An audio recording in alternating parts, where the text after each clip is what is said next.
Good evening and welcome to the Finance Committee meeting for Tuesday, February 16th. Can the clerk call a roll, please? Yes, sir. Chair Philsett. Present. Councilmember Holman. Here. Councilmember Schmidt. Here. Councilmember Wolbach. Here. 4 present. Thank you very much.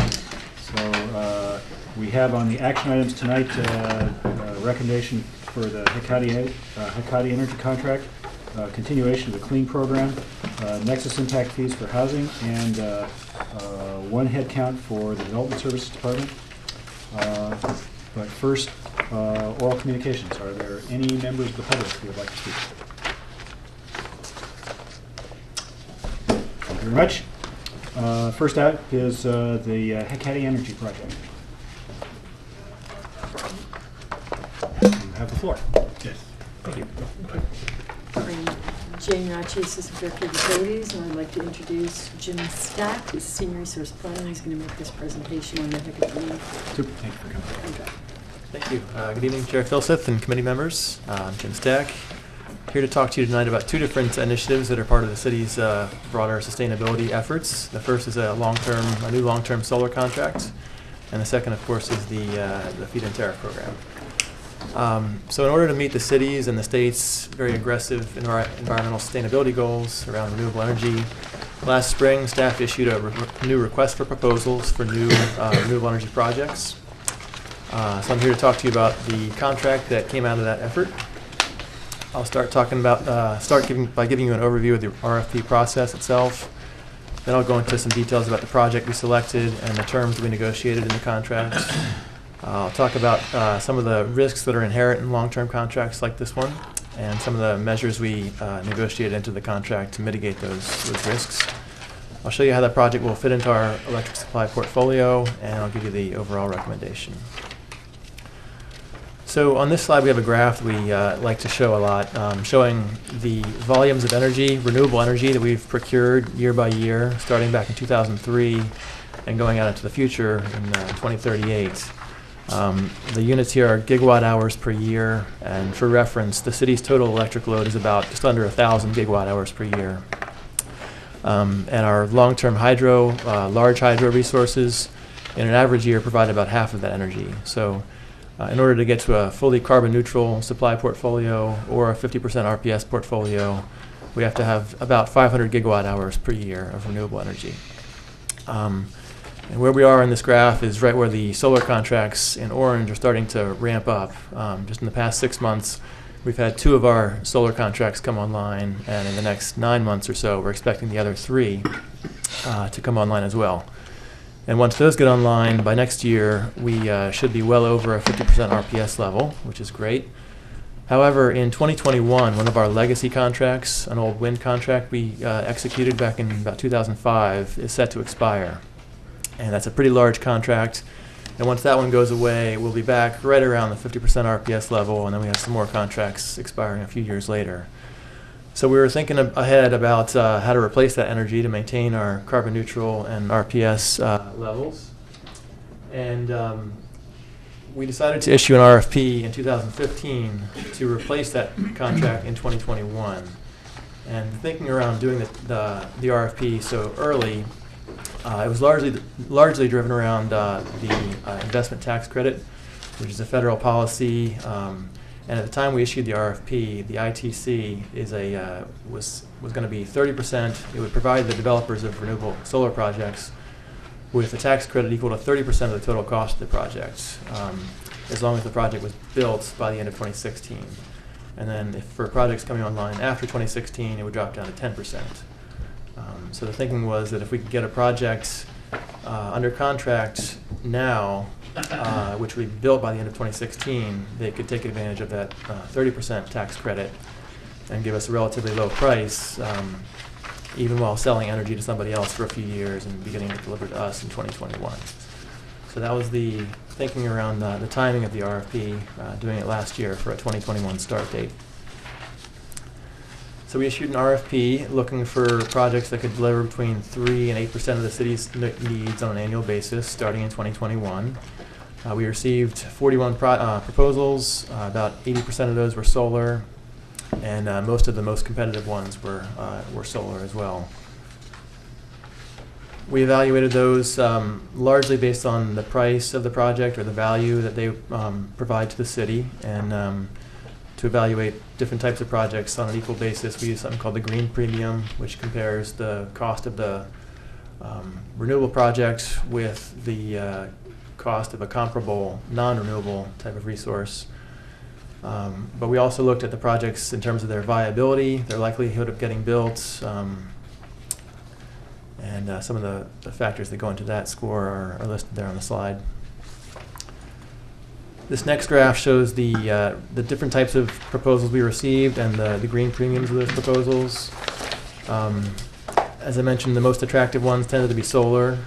There was a wide range of solar proposals, but most of the top 10 proposals we received were in the solar category, including the lowest price there, which is circled in red. That's actually the proposal that we selected out of the RFP. And so I'll jump into describing that project here. This slide shows you some of the key highlights of the contract. The project that we selected is known as the Wilsona Solar Project. The contract counterparty is Hecate Energy Palo Alto, LLC, because the project is developed by a company called Hecate Energy, based in Nashville. The key number on this slide here to focus on is the price, which is 3.676 cents per kilowatt hour. Just for reference, that's almost 50% lower than the cost of our other solar contracts, which we executed just a couple of years ago, and we thought were quite well priced at that point too. So this is an extremely low price. It's lower than the price of any other solar contracts that I've seen published anywhere in the United States. The contract is 26 megawatts, which will provide about 7.5% of the city's total load on an annual basis. The contract term is 25 years plus 3 additional 5-year extension options that the city can exercise in its sole discretion. The start date is June of 2021, which is right when the wind contract expires. It's supposed to be built in Los Angeles County near Palmdale. The project will have resource adequacy attributes. It's a fully deliverable project, so we can count it towards our resource adequacy requirements. The project is relatively early in its development state because they're not planning to build it until 2020 or 2021. So at this point, the company has acquired site control for the land that they plan to build it on, but they haven't yet begun any permitting or interconnection processes. And then one other feature of the contract I wanted to mention, which is kind of attractive, is the ability for us to request that the developer add a storage facility, an energy storage facility on the site of the project at any point in time in the future.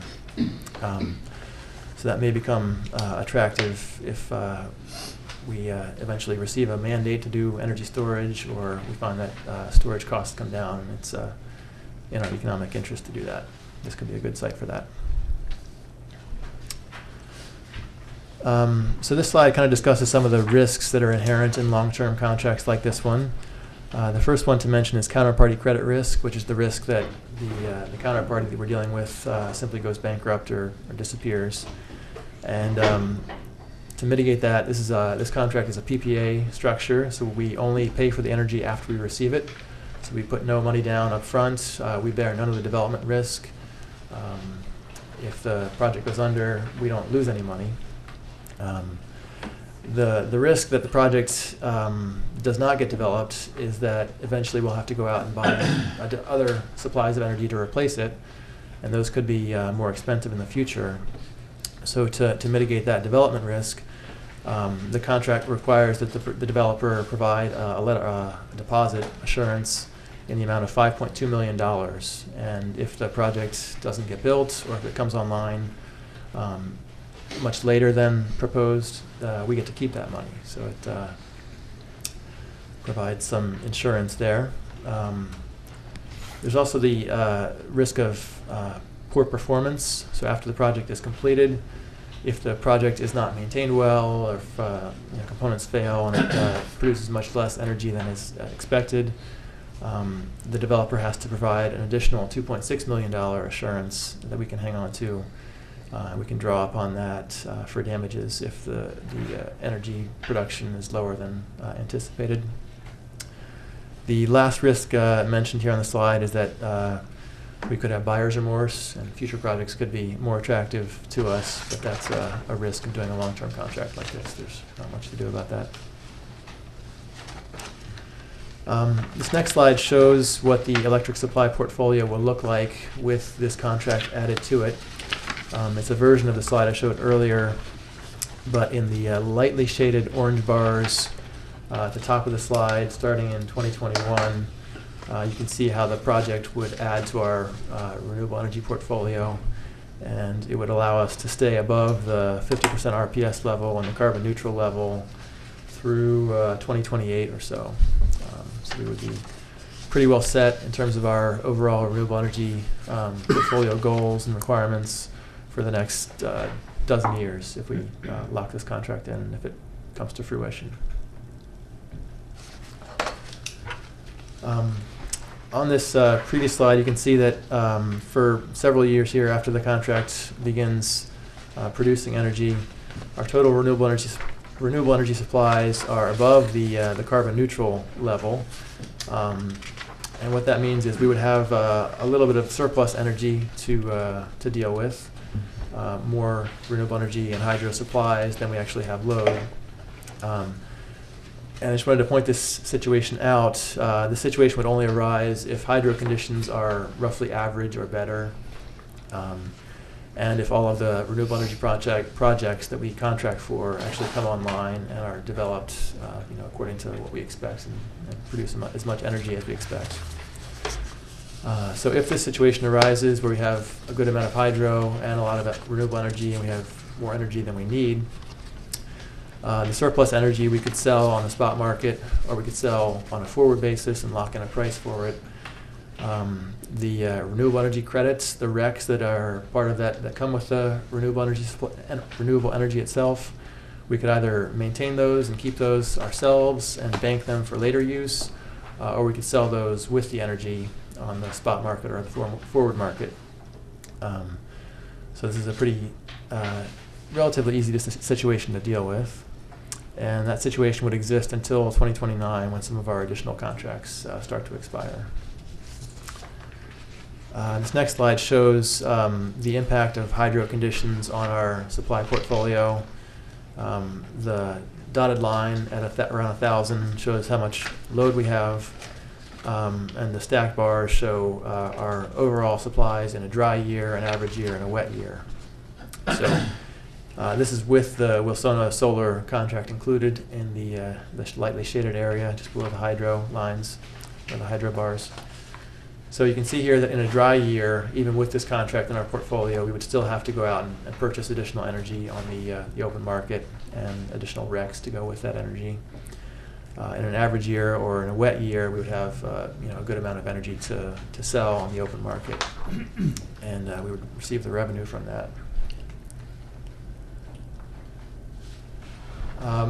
This next table shows a summary of our renewable energy contracts that we've executed so far, and the amount of energy they provide, and the total green premiums associated with those projects.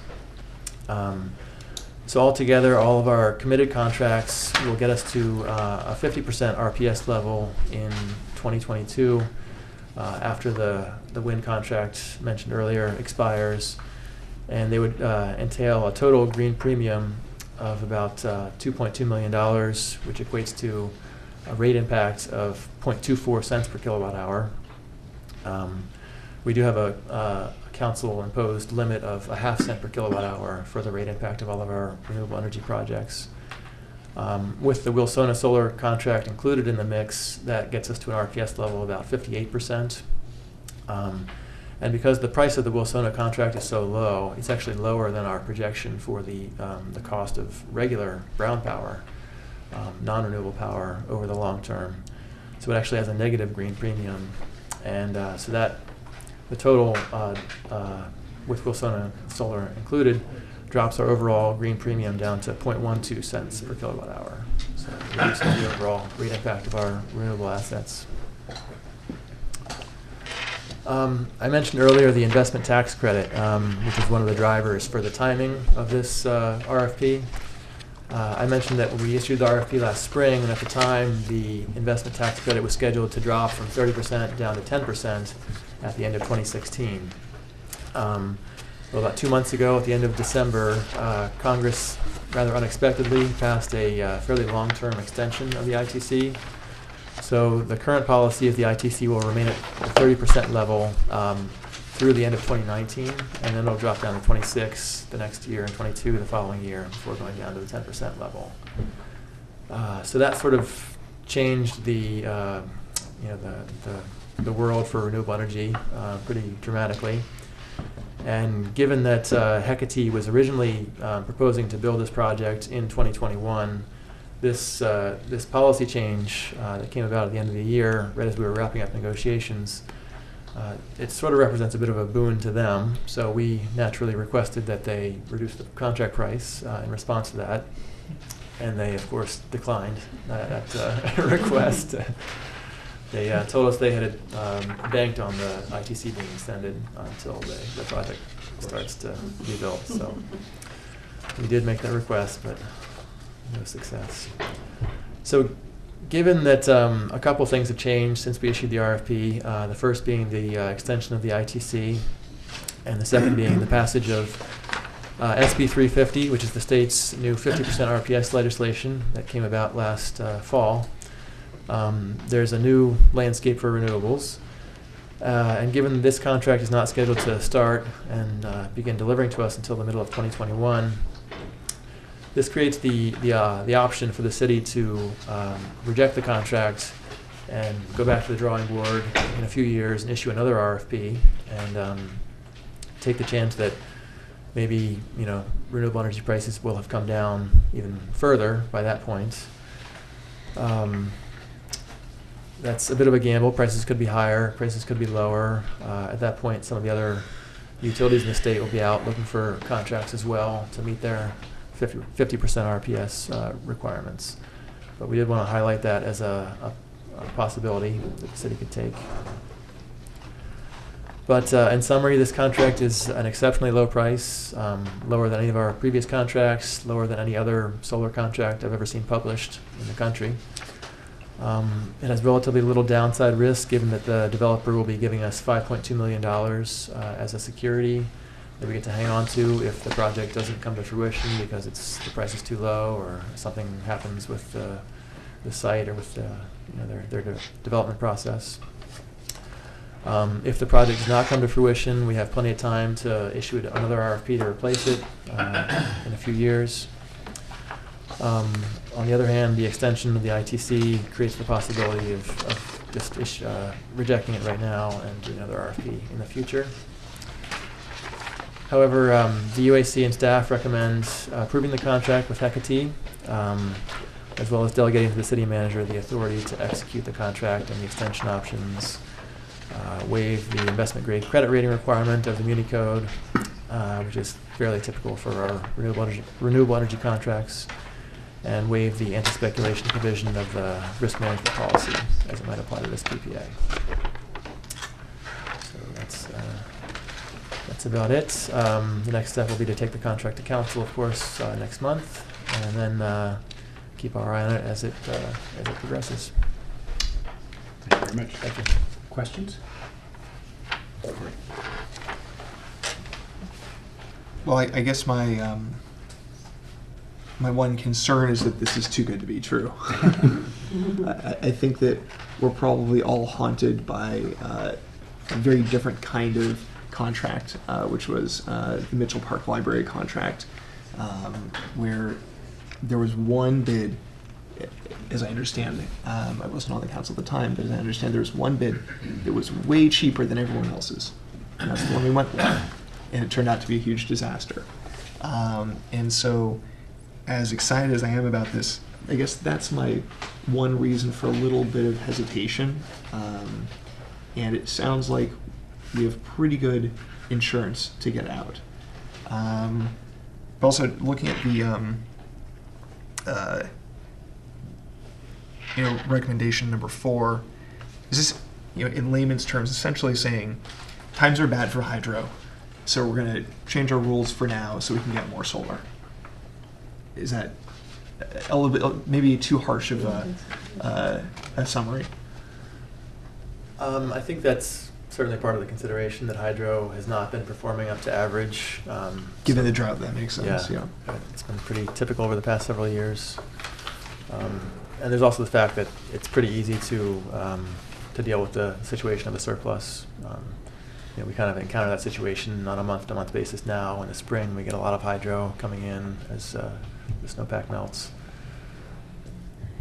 the anti-speculation part of the energy risk management policy says that you can't buy more than you need. And in this case, that's kind of looks like what we're doing in an average hydro year. And so that's what we're asking you to waive for this. We also had that same provision waived for the last solar contract we had that pushed us above the kind of like the line that you saw. I don't know if you have the, let me put that slide up. Yeah, so, or the earlier one, whichever. So from 2017 for the next several years, it was the same type of deal. But the reality is we don't know what the hydro is. And in fact, we're worried now that instead of 50%, it's perhaps more like 45% or something long-term. So to follow up then, basically, we're talking about buying more than we need on paper because we might not be getting as much as we need in reality. Right, it's the uncertainty of the hydro production. Thanks for clarifying that. Other questions? Councilmember Holm. Yeah, you explained, that was one of my questions, so thank you. You explained the question about anti-speculation provision. The investment grade credit rating, why would we waive that? That's pretty standard to do for these renewable energy companies. Most developers in the industry are pretty small companies. They don't have a very large balance sheet, so they get funding from the banks. They get a lot of financing from the banks to build the projects, but they themselves are not investment grade. They're small. They have relatively low cost to actually go out and do the looking for a site and doing their own permitting and all that sort of thing. They don't have tens of millions of dollars behind them. I think in the Muni Code, we have a requirement that they have to be investment grade, and I believe that every single renewable PPA that's been approved has waived that provision because these companies are too small to have a rating in general. I think except perhaps Iberdrola for the wind contract is the only one. And because we're only paying for the energy after we receive it, so there's not a lot of risk that we'll lose money on the deals. So given that, and this is a speculative question, given that solar prices keep going down and down, but you said this is the lowest that you've seen published out there. I mean, at what rate are solar rates going down? And what would you, if you took that and extrapolated it out 10 years, what do you think the rate might be? Understanding it's speculative. That's a good question. I would love to know what prices will be in a few years. It's a crystal ball question. So. Yeah, I would say to answer that question as well as Councilmember Wolbach's question about this being too good to be true, this proposal was significantly lower than the price of other proposals we received. I think other proposers, when they gave us their bids, were bidding a bit more conservatively. And this proposal, they're projecting that costs will continue to be driven down further and further and further for the cost of the panels and other components, as well as the cost of financing the projects. So I'm not sure how much lower they can get. Yeah.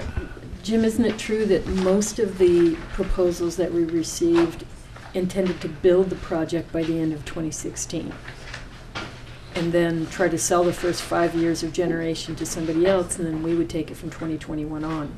This proposer intended to build it close to 2021 and projected that the cost would continue to fall. So the other ones were kind of using more current solar prices for their bids. So Speaking of speculation. That's right. Okay. Can I ask a question as part of that? So, so I saw I saw this before at the Utility Advisory Commission, so I went and asked some of my friends, what's the state of the art for solar pricing in the USA Today? And it sort of seemed like between 4 and 5 cents a kilowatt hour. Is that accurate?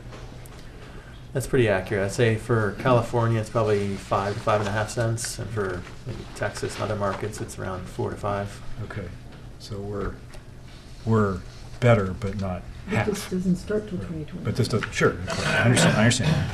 So the other question I was going to ask is, it's 3.676 cents in Los Angeles, but we pay for transmission costs as well, right? So ballpark, We do, although we're going to pay for transmission costs for every megawatt hour that gets delivered to the city, every kilowatt hour. I understand, but Our long-term projection for transmission costs are around 2.5 cents per kilowatt hour, okay, I think. okay. So then, if this went from 3.5 cents per kilowatt hour plus 2.5 cents for transmission costs, which is 6 cents a kilowatt hour. So if the 3.5 cents went to 2.5 cents, then our cost would actually go from 6 cents to 5 cents. So it wouldn't, the transmission cost, it wouldn't decrease as much as the solar costs. I think that's, yeah, that's Is accurate. that accurate? Yeah. Okay. So actually, so let me think about this in a way. If it's 2.5 cents and 6 cents, if it's 3.6 cents now, if it falls in half, okay, to 1.8 cents, then 1.8 cents plus the 2.5 cents per kilowatt hour is 4.3 cents. So we go from 6 cents to 4.3 cents, which is 25-30% decrease. Yeah. So that would be the answer. What if the solar costs continue to drop? If they drop in half, then our costs go down 25-30%, not in half. Right. We're getting to the point where transmission costs Start to dominate. Yeah. Mhm. I wanted to ask another question. If you go to slide 10, so our demand is 1,000 gigawatt hours a year, I think you said. Yeah, roughly. So that adds up to 550 or something like that. What's the rest? The rest is the large hydro resources. Got it, which So is this- different from small hydro. Yeah, so this slide, I'm only showing the renewable energy, the RPS eligible resources, Uh-huh. which includes all the renewables plus small hydro. Got it. Large hydro is not eligible under the state's rules.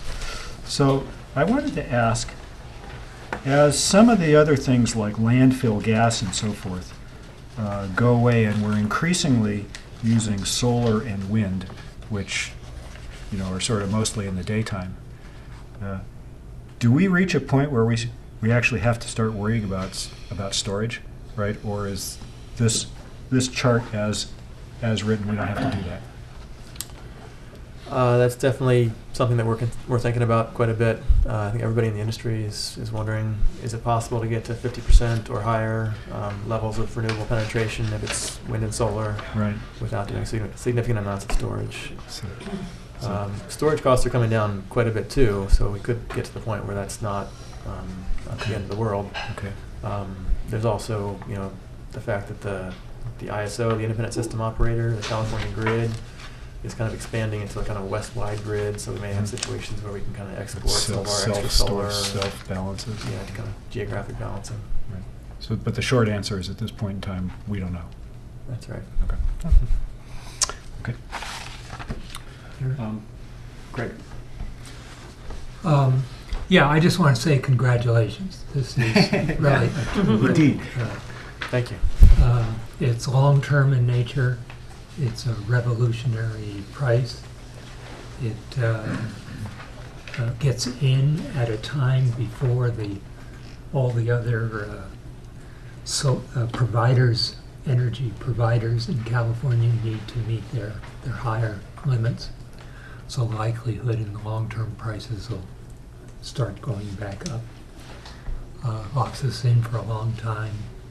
Takes the place of some of our earlier things that are now running out of steam.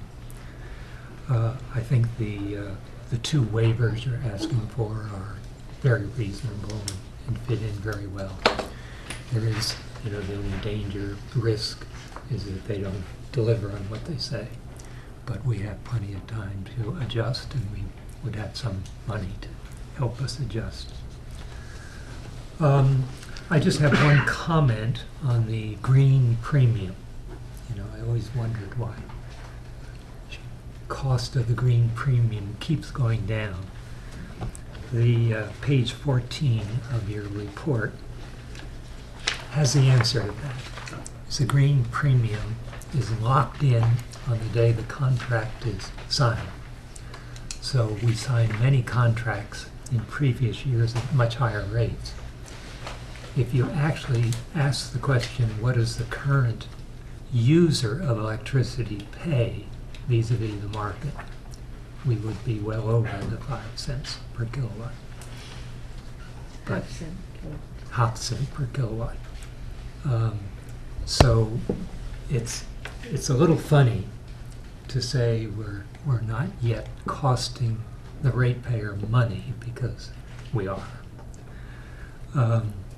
But as prices are falling, I guess that's the right time to jump in and lock these in, because when prices go back up, this then becomes more and more valuable. So maybe it is appropriate to tell that other side of how much the ratepayer is actually paying for RPPs. But with that, if Okay. it's time for a motion. Not quite yet. Yeah, Okay. We have another question over here, and then we'll get to that. I have one more question, which Sure. is performance risk, liquidated damages, uncapped to be assessed for non-performance, and I'll stick with that. At what point would we know that they're not going to be able to deliver? In other words, are they giving performance reports and update schedules? Is that a requirement they're doing? So in other words, we're not caught, I'll make this extreme, we're not going to be caught on the eve of 2021 with like having to scramble because we don't have a provider that's going to perform. So what's the schedule of required reporting? Sure, it's a good question. With most of our contracts, we ask for the monthly reports about their development progress. I think for this one, we're not going to request on a monthly basis for a few years, but they do have to give us, reports on their progress, and we have several different milestones they have to meet in the contract. They have to complete their permitting, get an interconnection agreement signed, get financing from a bank for the project, and then start construction of the project. Those are the major milestones they have to meet, and there are dates attached to those deadlines in the contract. So we are tracking that. So we do have some advance notice if they don't get their permitting done by the certain date required. We'll know about that, and we'll start to talk to them about that if they fail to meet those deadlines. If they fail to start construction of the project by the required date, then we do have the ability to terminate the contract. And do you remember what that date is? It's typically, for solar contracts, the construction start date is usually like 6 to 9 months before the commercial operations deadline. So sometime in 2020. It doesn't seem like that gives us a whole lot of lead time to go out again to procure other sources. That's when we'd be able to terminate the contract, but I think we'd be able to see in advance of that if they're not able to get financing, for example. We'll have a pretty good idea, and that might be well before 2020 when they start to do that. If they start to fail to meet the other milestones, we'll have a little bit more advance notice about that.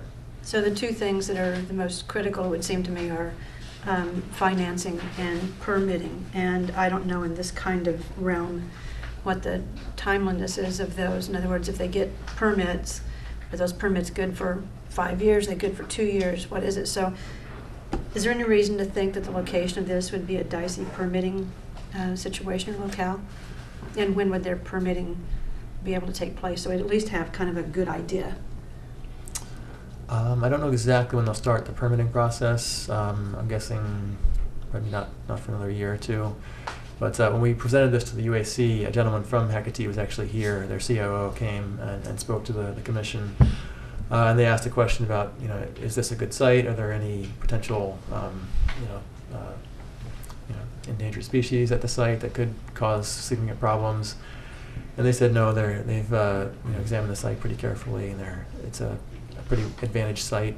I think it's disturbed agricultural land or former agricultural land, so it's pretty well been developed already. There's not a whole lot of environmental risk associated with it.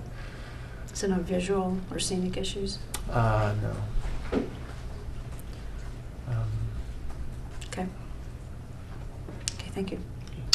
Okay, motions? I will enthusiastically move that we agree to send this with our recommendation to council, the 4 staff recommendations on slide 17. I'll second. Second. Care to speak your motion further? No, as I say, I think this is really terrific and it's a good long-term thing, and I love the criteria you use at each step to make sure that this is a good long-term investment. Speak your second. Just thank you, and can we talk about infrastructure? All right, all in favor? Aye. Aye. Motion passes. Good stuff, nicely done, folks, very promising. Thank you. Okay, I'd like to introduce Jim Stapp. He'll be making the next presentation. Next, good, we are at Feeding time. 10 minutes to 8, so we have an hour and 10 minutes to go, so sounds good. Okay, so shifting gear from LA County to Palo Alto. I wanted to talk to you tonight about the Palo Alto Clean Local Energy Accessible Now CLEAN program. I'll kind of give you some of the history and background of the program, talk to you about some of the previous annual updates to the program, give you a brief status report on kind of where we are now with the program, and then talk to you about the price of renewable energy, which you kind of just seen a little hint of that earlier, and give you our recommendation. So the CLEAN program is just shy of 4 years old now. Started in March of 2012. Council adopted the program. The initial rate was 14 cents per kilowatt hour. It was limited to solar energy resources and had a 4 megawatt participation cap.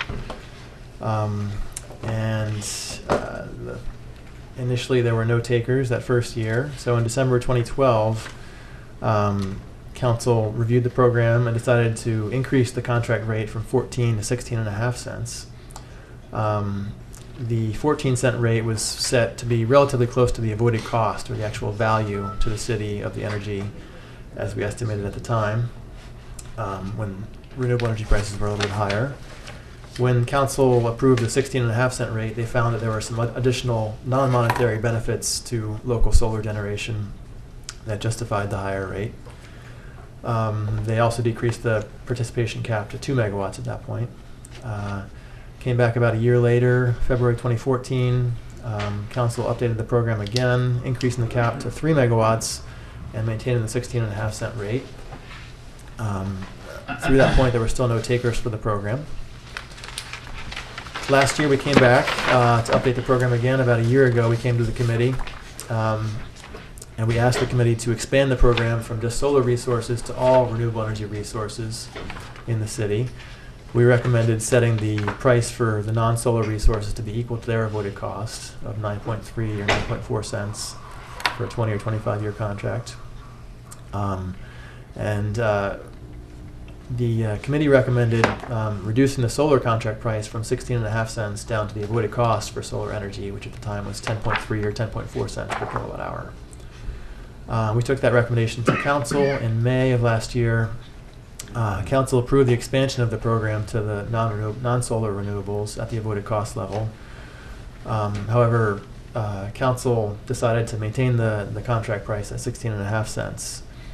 And part of the justification for that decision was based on the fact that Public Works was at the time negotiating a lease of the rooftop space at some of our downtown garages and California Avenue garages to a company that had proposed to lease that garage space and turn it into solar facilities and pay the city about $150,000 in revenue for that leased space.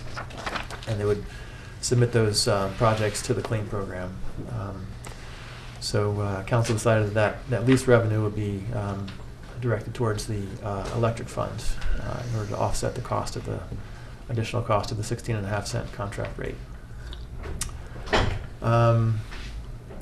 So at this point, that's where we are with a 16.5-cent rate for solar and a 9.3 or 9.4 cent rate for non-solar resources. And I can tell you, unlike in years past, we actually have some applications now for the program. We have, I believe, a total of 5 applications. Our first one was the Unitarian Universalist Church in Palo Alto, with a somewhat relatively small project, about 110 kilowatts or 0.1 megawatts. And then the parking garage rooftop lease project that I mentioned was recently, the lease was recently approved by council, and the company developing that project, I think it's called Comuna Energy. They recently submitted applications for, I think, 4 different garages, so 4 separate applications for those projects, which are going to total about 1.3 megawatts altogether when they're built. So we now have 5 projects or 5 applications in the pipeline, which will take up about half of the total space in the 3 megawatt program cap. So now switching gears to the issue of the value of the energy to the city. I mentioned when the program started in 2012, the price was 14 cents, and that was close to the avoided cost, which we estimated at the time based on solar prices, and our estimates for the cost of transmission and capacity was 13.5 cents. Since that time, as you know, solar prices have continued to come down, and so right now, based on the results of our RFP, where we kind of took the top, I think 5 or so proposals we received, the best proposals, lowest cost proposals. We estimated the renewable energy price plus the cost of transmission and capacity to total up to 8.9 cents for a 20-year term for local solar energy. That's what we estimate the value to be. So if the contract price is maintained at the 16.5 cent level, that'll result in an annual excess cost or a rate impact of $380,000, 0.3% impact for a 3 megawatt cap. On the non-solar side, we don't have any prospects yet for non-solar participation in the program, but similar to solar, the price has come down since last year based on the results of our recent RFP. So we now estimate the avoided cost of non-solar energy to be 8.1 cents for 20 years or 8.2 cents for 25 years, I believe. And since we're proposing to maintain the clean contract price at the avoided cost level, there will be no rate impact associated with participation from non-solar resources in the program. On this next slide, just wanted to kind of break down the different cost components of the avoided cost. So the bars on the left are for solar, and the ones on the right are for non-solar. These are all the different components that make up the 16.5 cent rate for solar or the 8.1 cent rate for non-solar. You can see it's composed of energy, the renewable energy value, local capacity, and avoided transmission and transmission distribution system losses for both of them. And then on the solar side, there are some additional benefits that that have been found by council, including local economic development, a reduced need for building new transmission facilities in the state,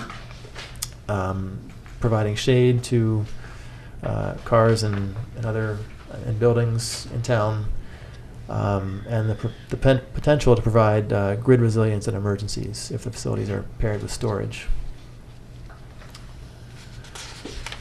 So that takes me to the recommendation. UAC and staff recommend maintaining the clean contract price at 16.5 cents for local 16.5 cents per kilowatt hour for local solar resources, and maintaining the contract price at the avoided cost level for non-solar resources, which would be 8.1 cents for 20 years or 8.2 cents for 25 years, and maintaining the 3 megawatt caps for both types of resources.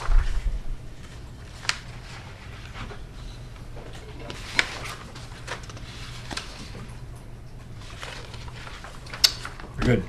Question?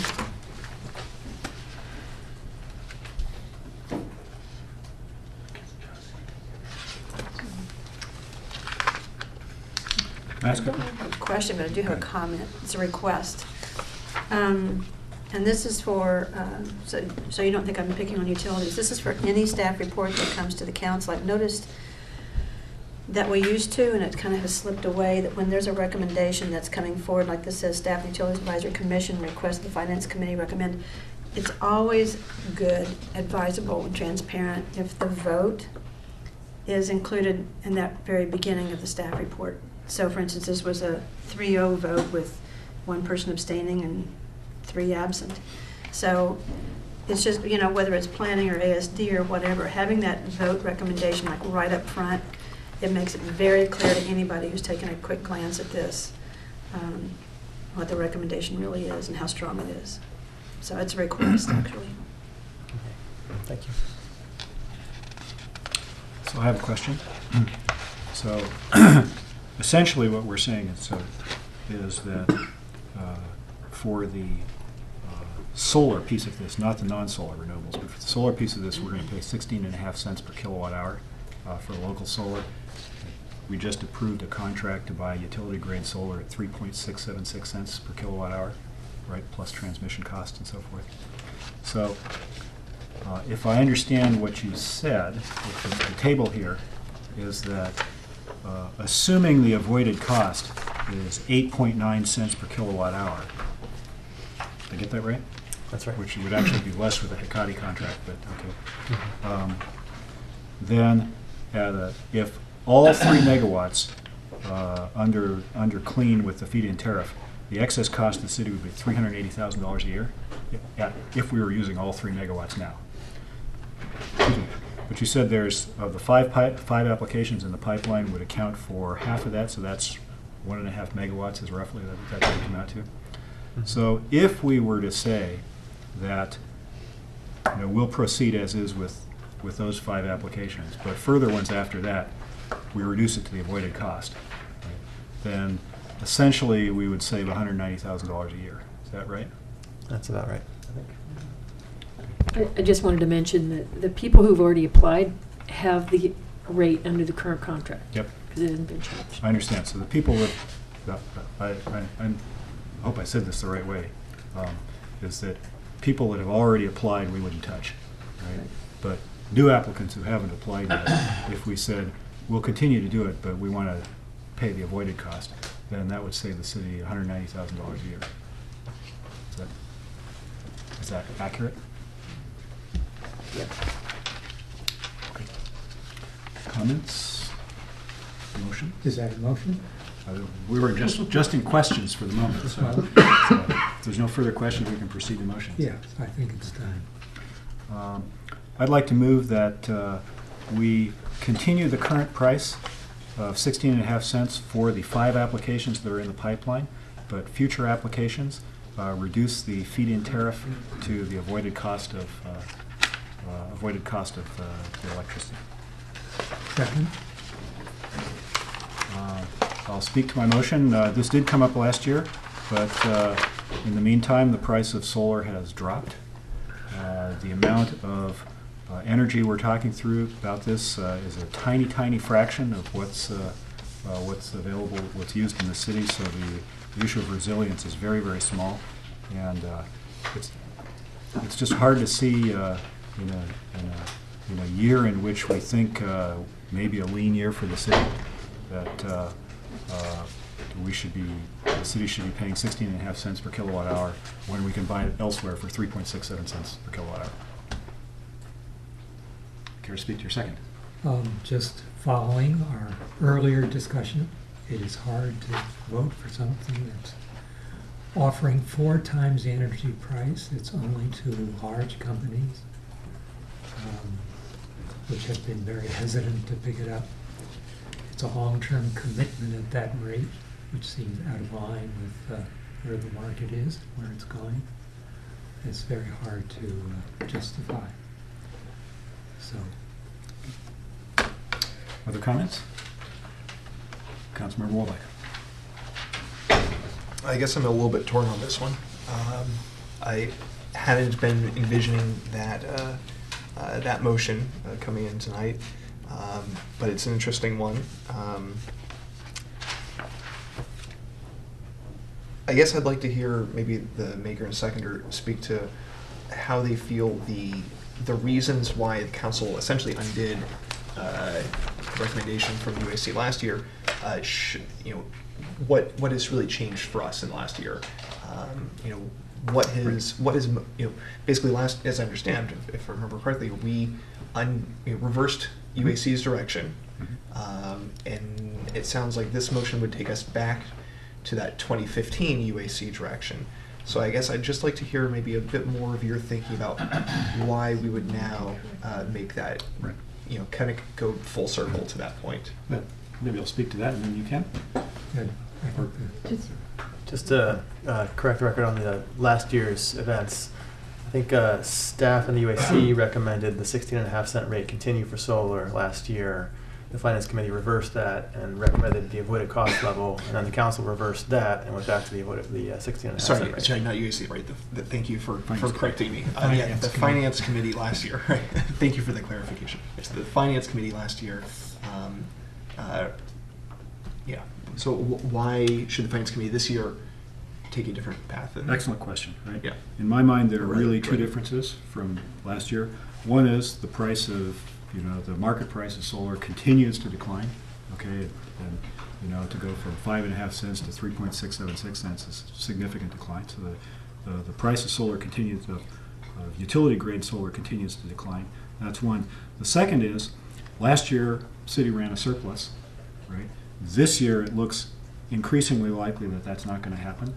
We find ourselves scrambling to try to fund a variety of kind of projects that it's not obvious what we're going to be, where the money's going to come from to do that. I think we're in a little bit of belt tightening this year that we were not in last year, and I think it makes sense to look at all programs on the table, right, in that context. Councilmember Schmidt. I was struck by the difference from the UAC. Last year, there was a unanimous vote with all the members participating, saying this was a good thing. This year, there's more detailed minutes, so you can capture a little bit what went on. There were only 3 members voting. They voted unanimously, but there was one abstention from someone who was not happy about it. And one of the 3 supporters pointed out that there was a technical issue that even with solar in the city, it is not, if there was a problem with the grid, that solar connection would likely not work. So the skepticism that came out of the UAC report, plus what we just discussed earlier tonight, that we have a long-term contract at 3.5 cents. This just, it's hard to justify. Let me add one more thing to my comments too, which is $190,000 a year over a period of decades. You can finance $6 million worth of infrastructure projects and other kinds of things with that. So that's the comparison we're doing. Please. So basically, just to come full circle on my own correction, that what we're doing is essentially following the footsteps of this committee last year. If we go with this motion, with the carve out for those proposals which are already in the pipeline. Mm-hmm. Okay. And the council could decide if it goes to. Right. And this would go on the consent calendar if it's passed unanimously. Correct. Correct? Okay. I'll support the motion. All in favor? Aye. Motion passes unanimously. Thank you very much. Thank you to everybody and to this committee for your timeliness. We are now halfway through the agenda. By the way, have I made a mistake here? Should we be calling for public comment for each item as it comes up? We have not received anything for other items. We do have 2 for item 3. For item 3. Right. So I will make sure. Well, I thought you it. don't Okay, miss thank you very anything. much. You're welcome. Okay, in that case, we move to item number 3 and public comments. Okay.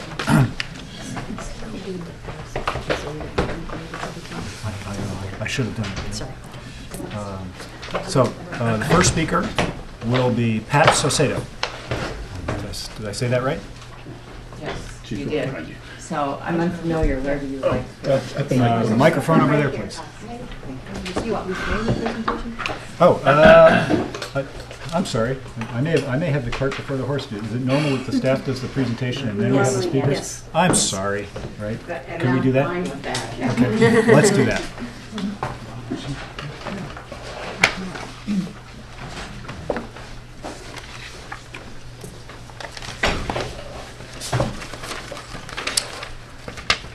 Okay, You have the floor. Thank you. great. Welcome. Chair Fissa, council members, Hillary Gittleman, the planning director, and I'm joined by one member of our staff, Eloisa, and a consultant, Sujata. I'm going to let them both introduce themselves. I'm Sujata Srivastava with Strategic Economics. Thanks for coming. And I'm Eloisa Murillo Garcia. I'm a senior planner. Thank you very much. We also have support from Cara Silver of the city attorney's office. And you're the consultant. Sorry. We're replete with support for this item. And we do have a brief PowerPoint presentation that I hope is going to set the framework. And we have also a handout for you that I hope that you received. So after we hear the presentation and the public comments, we're looking forward to your questions, comments, and hopefully a recommendation to move forward to the next steps with this project. So Eloise is going to start us off. Okay, thank you. I'm going to briefly talk about the commercial and residential nexus studies. The presentation will be very brief, but it'll follow this structure. I'll give you a quick background and then talk about the commercial nexus study methodology, as well as the residential nexus study methodology. And, oh, sorry. That would help. And then we'll discuss the consultant recommendations and then next steps. So the background of this is it's an affordable housing fee program, and the objectives are to address the impact that new development has on affordable housing demand.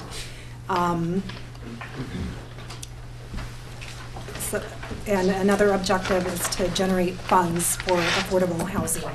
The city does have city affordable housing funds. There are 5 different funds that make up what we call the City Affordable Housing Fund. And those funds consist of the CDBG program, the housing impact fee fund, and the commercial impact fee fund, as well as the BMR emergency fund and the home investment partnership fund program. I'll just give you a really quick overview of the commercial nexus study methodology. The commercial nexus study looked at revenues, and the analysis used rental data for the Palo Alto market for existing retail and office buildings. For hotels, the consultant team interviewed hotel managers of hotel properties in Palo Alto to determine average daily rates and occupancy.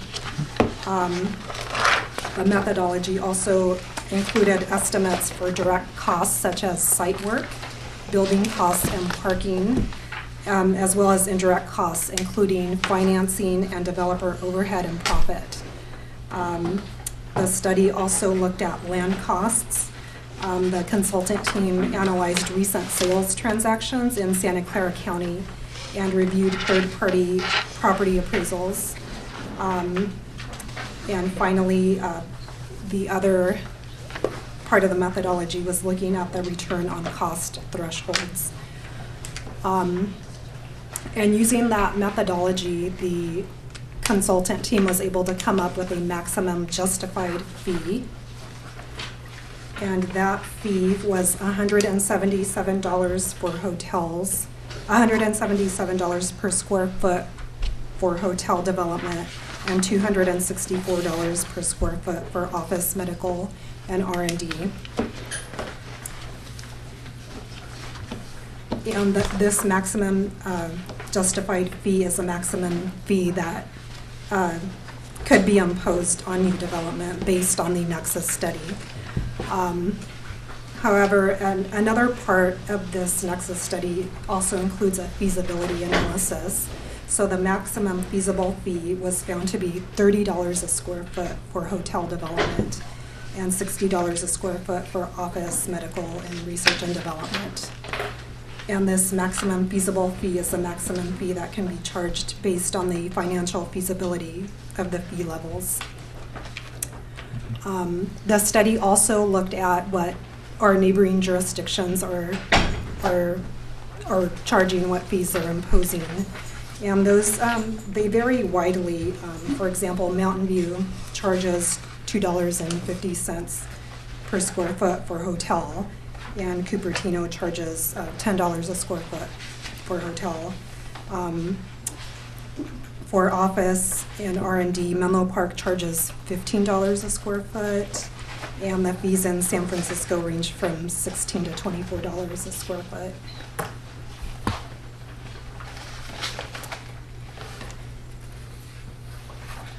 For the residential nexus study, there was a similar type of methodology. The consultant team looked at revenues, and the revenue assumptions were based on a review of local and regional data, including information on the type of development that has been recently constructed or is planned or proposed in Palo Alto. They also looked at current sales prices and rental rates of recently built residential development in Palo Alto and neighboring cities. Another part was the development costs, which are the direct construction costs as well as the indirect costs, such as financing and developer overhead and profit. They also looked at land value. The consultant team analyzed recent sales transactions in southern San Mateo County and northern Santa Clara County and reviewed third-party property appraisals. Similar to the commercial study, in doing the analysis, the consultant study came up with a maximum justified fee, which was $111 per square foot for a single-family detached product type, $90 a square foot for a single-family attached product type, $75 a square foot for condominiums, and $105 per square foot for apartments. And a feasibility analysis was also conducted. And for the residential study, the maximum feasible fee was actually the same as the maximum justified fee for most of the four types except for apartments. And in that case, the maximum feasible fee was $85 a square foot. And again, for the residential, the consultants looked at neighboring jurisdictions and the fees that they are imposing. And again, they also vary widely. For example, Daly City charges $14 a square foot for a single family detached. And Cupertino and Daly City as well charge $25 a square foot for apartments.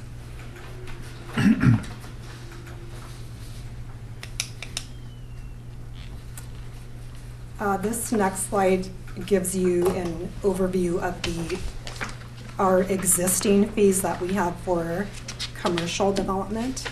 Our existing fees are currently $19.85 per square foot for office, R&D, hotel, and retail, restaurant, and others. The recommended fees are, again, $35 a square foot for office, $30 a square foot for hotel, and the recommendation is to retain the $19.85 per square foot fee for retail, restaurant, and other. And the reason for this is that this prototype was not studied as part of the Nexus study. So the recommendation is to maintain the same fee. And for the residential fees, again, this is also a summary of the city's existing fees as well as the recommended fees. So the city fees are currently 7.5% to 10% of sales price for market rate single-family detached, market rate single-family attached, and condo. And the city currently does not charge fees for market rate rental housing due to the Palmer decision. And the recommended fees, as you can see, are $95 a square foot for single-family detached and $50 a square foot for the rest of the product types.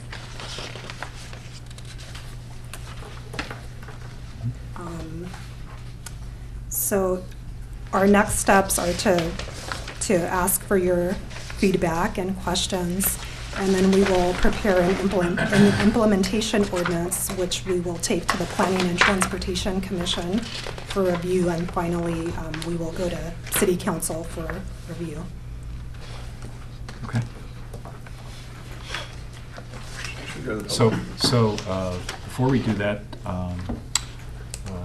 let me ask, make sure I understand what we're doing, what you're asking us to do, right? Which is, it's a discussion, but you're not asking us for a motion or to define something? What would you like us to do? I think it's up to the committee whether you want to adopt a motion providing us with your recommendation on the fees. Okay. We don't have an ordinance drafted yet. Our thought was to get your input, either informally as comments or in the form of a motion, then draft an ordinance. Because it's amending Title 18, it'll have to go to the Planning Commission, get a recommendation, and then go to council. Okay. Let me ask, make sure I do this right. Sure. At some point, we're going to have questions from the committee, and then we're going to have comments and motions. Should we do the public comment before the questions or after the questions? Typically, it's first. First? Mm-hmm. Yeah. Very good. Let's do the public comment. At your discretion, though. So I have. Both ways. I will follow tradition, Okay. right? And we have 3 speakers: Pat Saucedo, Dennis Martin, and Herb Borak.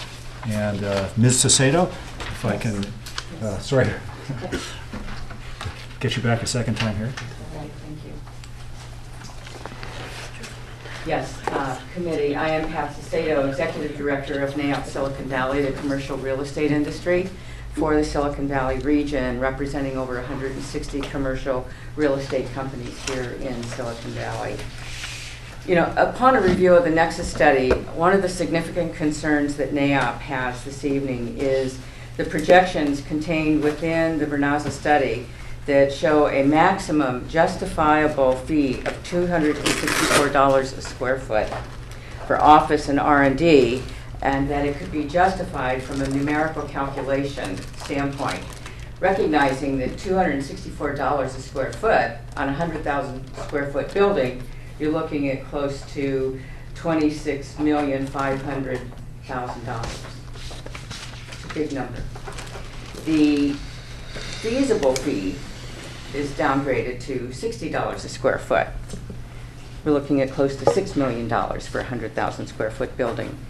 Staff in their report is recommending $35 a square foot. But if we adopt that, we're looking at easily close to $1.4 to $1.5 million for a 100,000 square foot building for this fee. While NAIOP Silicon Valley recognizes that new fees are being adopted by local jurisdictions to replace redevelopment funds that previously helped finance the development of lower income housing, impact fees on commercial construction will ultimately, in the long term, add to the cost of new construction investment within your city. The staff report provides a short list of commercial linkage fees or impact fees in other jurisdictions, but there is no reference in the study or the staff report of the cities of which are part of Silicon Valley: San Jose, Milpitas, Fremont, Santa Clara, Foster City. They do not have commercial linkage fees.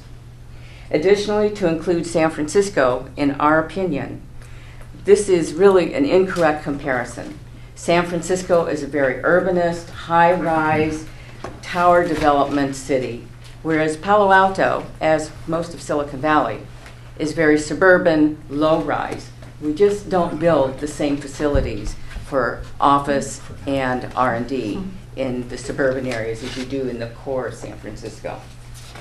NAIOP encourages this committee to keep in mind the overall impacts of the need for Silicon Valley and South Bay cities to continue to provide new office and R&D development opportunity to maintain competitiveness so that we maintain a strong economic and job growth opportunity throughout our region and in Palo Alto. With that in mind, we encourage you to consider not raising your current fee of $19.85. Currently, the only local community exceeding $20 a square foot is Mountain View. Palo Alto's current fee will maintain the city's economic competitiveness from a linkage impact fee standpoint, and it will not encourage linkage fee increases throughout our South Bay Silicon Valley region of if one city gets an extra $25 a square foot or $50 a square foot, why don't we all jump in and get it as well, which ultimately drives the Silicon Valley region as being less competitive for business investment. Also, we would like to encourage, and we will say this when it ultimately comes to council, housing affordability is a significant, serious issue, and we need as a community to look at many resources and work together with all of our agencies to try and find a multi-pronged approach to address this serious and critical issue. Thank you very much. Thank you very much. Next speaker is Dennis Martin here. Good evening, committee. I'm Dennis Martin, speaking on behalf of the Building Industry Association. BIA Bay Area represents residential builders of for sale and rental projects throughout the Bay Area and Northern California. First, let me state that no outreach has been done to the building industry on this issue, and so we have had zero input to this report. BIA requests that the committee tonight reject staff recommendations for fee levels. Direct that staff return with a report that recommends fees no higher or marginally higher than neighboring jurisdictions. Engage in a robust stakeholder outreach process. Eliminate San Francisco or any other irresponsible comparison from this report. Work with the BIA to develop recommendations to incentivize the building of affordable units within a market rate project. That's the best way to get those units built. This is, as really anyone can see, a very convoluted process here to quantify induced impacts, and that results in unreliable data and a completely infeasible mitigation regime. It does not prove causation in BIA's estimation and is not common practice in establishing nexus findings in accordance with the Fee Mitigation Act. So, just as disturbing, a process as the report, as the nexus study, are the staff recommendations of $50 a square foot for multifamily ownership and rental housing. Just exactly the kind of housing that Palo Alto needs to mitigate its own impacts of a 3-to-1 jobs housing imbalance. Let me read from the report. The recommended fees were selected in order for the fee to be more compatible with the existing fees in other local jurisdictions. Well, that's patently false, because the recommended fees are 2 to 3 times higher than local jurisdictions. But even at the recommended level, the city's fees will be higher than all of its neighboring jurisdictions, with the exception of San Francisco, which, as Ms. Saucedo pointed out, is an inappropriate comparison. These recommended fee levels, as I say, are 2 to 3 times higher than local jurisdictions. And this is really where our concerns lie, because these fees are being recommended or are being adopted in Silicon Valley. We understand that. We ask that the cities behave responsibly and adopt fees that do not incur a spiral of fee escalation throughout the region. About 30 seconds, sir. So we're asking that you take a look at our requests and our recommendations, engage in the stakeholder process, send this back for work, because it's not there. Thank you very much. Thank you very much. And the final speaker will be Herb Borick. Thank you, Chair Kilseth. Good evening, committee members. 3 minutes. I believe that staff is looking for some kind of direction, and I believe the direction that staff needs, not just from committee, but from the council as a whole, is to present a staff report that doesn't invite some of the comments that you just had, such as no outreach or not providing adequate data to support the recommendations. I mean, there are all sorts of ways to end up with no result or a bad result, but what the committee and the council should expect is for recommendations and supporting documentation that enables you to make good recommendations on a timely basis. On the issue of the retail, in the residential parking program, you've set that up with the acknowledgement that retail has a higher percentage of lower income employees and employees needing affordable housing, yet here no effort is made to even establish what the retail rate is. There's also been anecdotal evidence that office users have taken over retail spots and have been allowed to do that somehow by staff. So by having that lower rate, that also would provide incentive for doing that. In regard to some of the data in the report, I've only had a chance to look at a couple of tables, so I haven't read the supporting report. But for example, at packet page 252, the affordable housing information is from pro forma statements from one project that never happened, which is the Maybell project, as I understand. And the other is from what's called the Alma Garden Apartments. The number of units looks like 801 Alma, but when we want the actual data, if the project's been built as to what it is. So this is something that can then be pointed to by the two previous speakers and saying, well, you have pro forma data rather than actual data. On packet page 265, a figure labeled as recent commercial vacant land.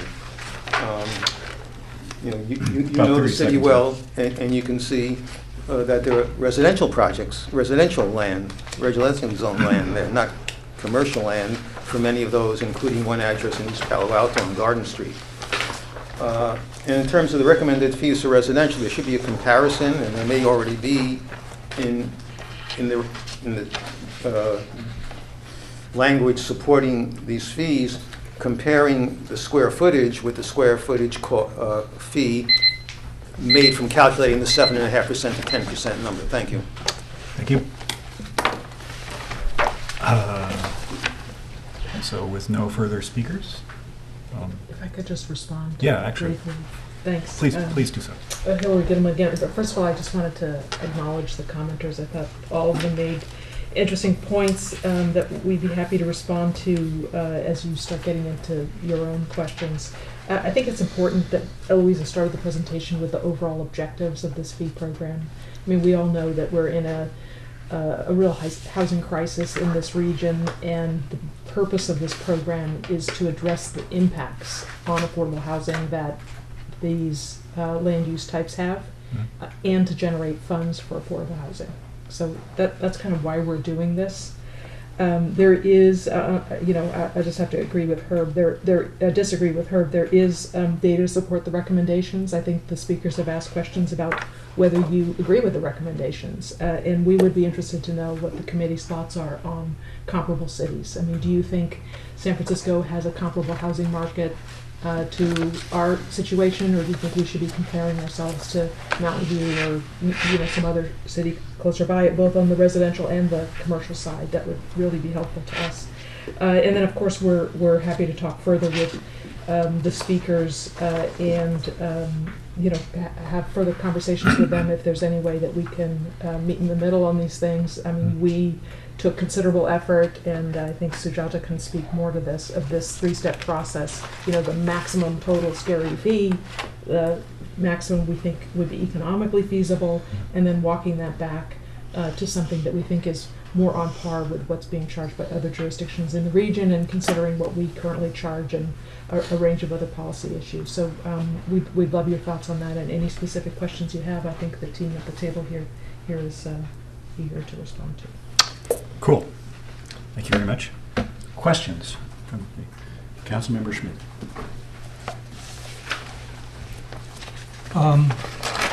Let me start at the beginning. Page 1. I can find that one. I had trouble with page 1. The staff report. Yes, of the staff report. It says existing and proposed affordable housing fees. Now, my question goes back to the housing element. It's part of our comp plan. We'll be discussing it in a couple weeks. So it's an important underlying principle of our comp plan. Now, on page 78 of the housing element, this was approved in November of 2014, there was inserted the sentence, "There is a concern that the commercial developers are not paying an equitable share of funds for affordable housing."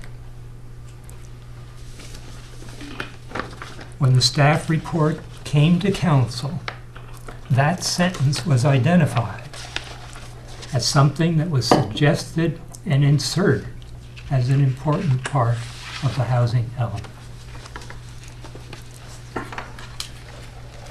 The reason for that is again on page 78 of the housing element. They showed the housing funds collected from 2009 to 2014. And residential housing fund collected $14 million. Commercial fund collected $11.7 million. That did not include the BMR units included in many commercial things. So the ratio was probably close to 2 to 1. And that sentence says we should have a nexus study saying, is commercial paying their equitable share? Now I took the numbers on page 1, and if you just run them out, if I was a property owner, had 10,000 square feet of FAR I could build, if I was going to build a commercial property on that, I'd be charged $35 a square foot, $35,000 for the 10,000 square feet. If I was going to build housing on that, I would be charged $500,000, 42% more. Now, that doesn't seem to deal with the issue raised in our housing element. Commercial properties are not paying their fair share. Should they be adjusted? So I looked at it and said, they're not adjusted. A developer of property would be crazy not to say, oh, I'm going to build a commercial building on here. And yet what we have in Palo Alto is a ratio of jobs to employed residents of 3 to 1. A couple speakers got up and said, oh, why don't we get the same fee as our neighbors? None of our neighbors have that kind of ratio. Well, San Francisco is different. Yeah, they have a smaller jobs to employed resident ratio than we do. We should do more than San Francisco, not less. Point of order here. We're in questions, right? Well, I'm asking, Okay. where, if you're going to be consistent with the housing element, how could this be the result? Yes, please. Questions? Yeah, if I could start the response, and then Sujata will help out here on how we got to the numbers. But I think you might not. Is your mic on? Thanks. First of all, with regard to that page in the housing element, I recall the conversation, and we're looking at the amount of fees generated over time. So obviously, the amount of fees collected in both categories, commercial and residential, has to do with the type and amount of development that happened over that time period. And over that time period, there's twice as much commercial development as residential. Okay, just an observation about that table. What we are engaged in here is trying to implement one of the programs in the housing element, which called on the city to complete this housing nexus fee and update its fees, both for residential and for commercial. So I feel like we're a year late. We're a year behind what we promised when we adopted the housing element in terms of bringing forward this nexus study, but we wanted to do a good job and bring you something that we thought was defensible. So Sujata can talk about how we ended up with fees for commercial that are lower than residential. It has not to do with the comparison between the two, but with the methodology that Eloisa explained for each one independently. Sure. Yeah, just to elaborate on that, a lot of it has to do with the fact that on a per square foot basis, residential values are so high. And although office and R&D also commands high rents, it's still not at the level of what you're able to achieve with apartments and condos and even with single-family homes in this community. So the math, just when you play out the math, you end up with a much higher yield on residential than commercial. So across the board, when you look at these different impact fees and linkage fees, you'll consistently see that the housing impact fees on residential tend to be significantly higher on the commercial, and it's really just a function of how those feasibility results play out. But so then, if I can ask Greg's question, right, I think I heard him say, if you have a choice of building housing or building an office building, you pay a lot less in fees if you build an office building. Is that correct? On a per square foot basis, I think that would be correct because, yeah, if you're looking at a $35 per square foot fee and you're comparing it to $50 per square foot fee, that is correct. But it's because it's the cost of development is different and I the understand revenues. lots of factors, but the bottom line is he's right. Okay. On the percent, yeah. Did you want to add? I just want to say, when we talk about how much fees are being paid, you should look at the overall fee package, which is not on this table. You should, okay. So you look, because we have that information in the report, and you can look at it. Yeah, I think. Also, the methodology of calculating the fees are done very differently. There are other fees that commercial development, and you can look at the report for a more detailed listing, but there are certain fees like traffic impact fees that commercial developments often pay a higher rate on because their impacts are proportionately higher. So that when you factor all the existing costs and fees into it, including I think the new art impact fee, which also I think only applies to commercial developments. So we looked at the entire package, as Marion mentioned, of fees to be able to understand what the viability would be. Sorry. I'm Yes, sorry, please. but I just want to say, it's up to you guys what you want to adopt. All we're giving you is the legal framework as a max, and then you do your policy work. I understand. Thank you. Do you have other questions? Could I just make a point about calculating the commercial fees? Most of the calculation was done based on regional data, either national or regional data. So your expenditure data is taken regionally. Your workers in the local community is taken on a regional data. Palo Alto's numbers are very, very different from that. And if you calculate it on the basis of Palo Alto and its unique 3-to-1 ratio, you would come up with very, very different fees. So you're calculating fees where you can compare, Mountain View and Sunnyvale and San Carlos have these fees on a nexus basis, but they don't work for Palo Alto. Councilmember Wilbeck, do you have a question? So I want to be clear, we're doing just questions now. Questions first. I think we could spend a lot of time having comments and discussions. So Okay. I'm hoping we can do questions first. Okay, so questions. Page, this is in our packet as a separate page or separate printout, but it's table 4. So page 10 to 11 of the report or page 188 to 189 of the packet. I wasn't clear what the columns are. What am I? It seemed like this was a really important table, and Oh, whoops. the tables and the columns weren't labeled. Something So, got lost. that was a little bit challenging. So it's the different building types across the So roads. could you So tell me what those are, and I'll fill them in? Sure. The I'll- first one is single-family detached. The second is single-family attached or townhouse. The third is condominiums, and the fourth is apartments. So this is just Rental residential, apartments, I assume. right? Rentals, yes, thank you. Okay. And I was looking for a parallel table for the commercial side. Where was that? Sure. Let's see. So on page 80 of the linkage fee report. So it wasn't in the staff report. Okay. Did you have that in the staff report? Yes, it is. It's page Yeah, there 271 in the packet. 271. Right. So it's in the attachments, not the report itself. It's 4 scenarios: Palo Alto fee scenarios, hotel, office R&D. There we go. Thank you. Missed it. Okay. I guess that's it for my questions for now. Councilmember Holman, do you have any questions?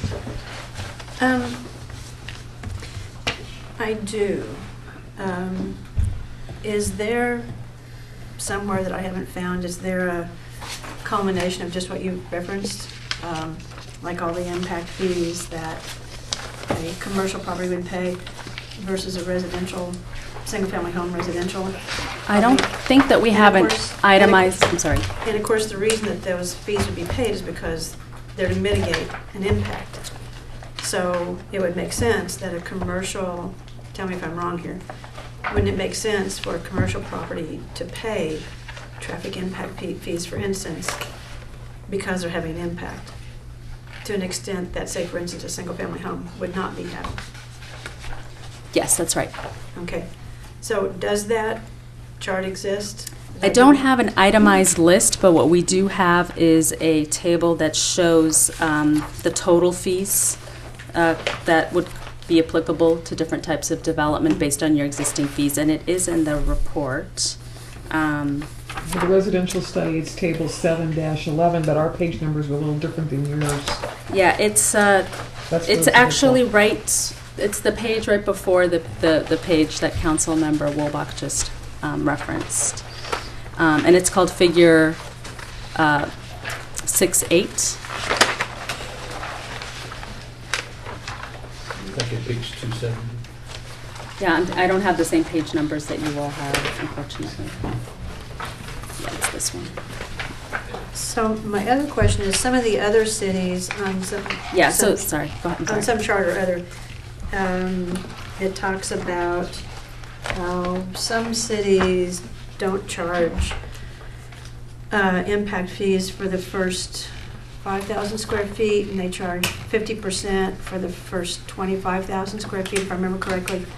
And so this doesn't make any reference, and neither does this make any reference to what's being proposed that I found. Is there a recommendation for that kind of approach or not? Oh, no, there's no recommendation for that type of approach. Okay. That is something that could be added into an ordinance if that's a policy direction. Yeah. And this is probably a question for Cara. Thank you for being here. Is there impact fees for retail, restaurant, and other,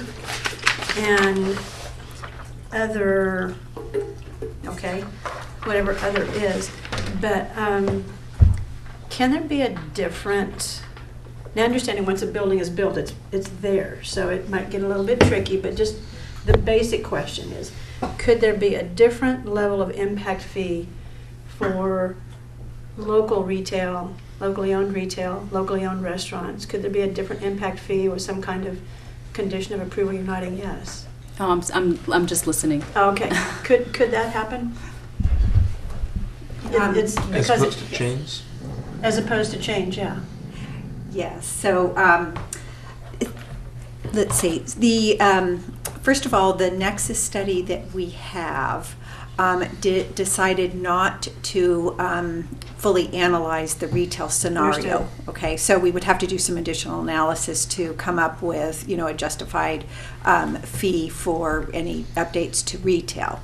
Once we know what that fee is, if you wanted to encourage local, retail, then you could set a lower fee for lower retail, with the understanding, though, that the chain retail or formula retail could not subsidize the impacts of the local retail.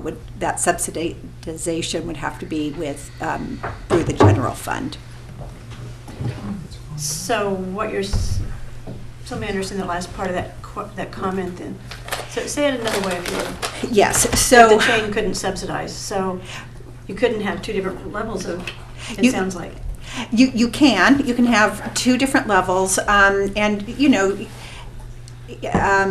what the Nexus fee does is establish the overall impacts that are going to be borne by the city, by this development, as a result of the development. And so what the Nexus study does is collect a portion of that, of those impacts from private development. The remainder of the impacts will be borne by the city or other sources. And so that's what we've referred to as a subsidy, so the general fund would subsidize that incremental amount. And so if you wanted to adjust that so that the general fund is subsidizing more of the impact of local retail, that would be fine. That's. So would it be determined that chain stores, for instance, would be subsidizing the local stores if there was a different rate, though, for, and I'm sorry, maybe I'm not catching it, because there was a different rate for local retail than chain retail, wouldn't that be considered or look like subsidizing?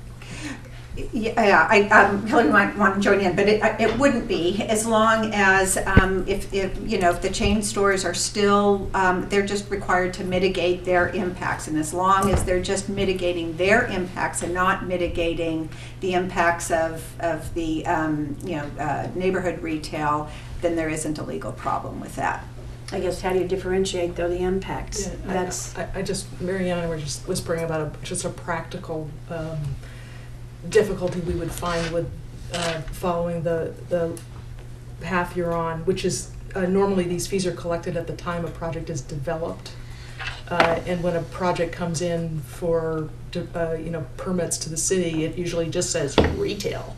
It doesn't say who the retail tenant is going to be or what kind of retail tenant it's going to be. understood. So just practically, I think we would find it hard to differentiate different types of retail tenants and charge the developer who's building the project a different amount. Okay, understood. Just to add to that, I think that's one of the reasons why size is usually something that is used as sort of a proxy for supporting small businesses. And then I want to give you a chance to respond to a couple of comments that have been made by members of the public, and that is that you included San Francisco here in Office R&D Hotel, for instance. And do you want to respond? Like, why did you include San Francisco? We were looking at what the markets were for office rents and R&D rents, where the like companies tend to locate, particularly for tech companies. They're not choosing between Daly City and San Francisco, but they may be choosing between Palo Alto and San Francisco. So we were looking at comparable real estate markets. For similar reasons, we also looked at it on the housing side in that way, although we understand that there are certain types of product types that are different for the two cities. The actual values of homes on a per square foot basis are actually fairly similar. So that was the main reason. Okay, thank you. Thank you. So I have a couple of questions.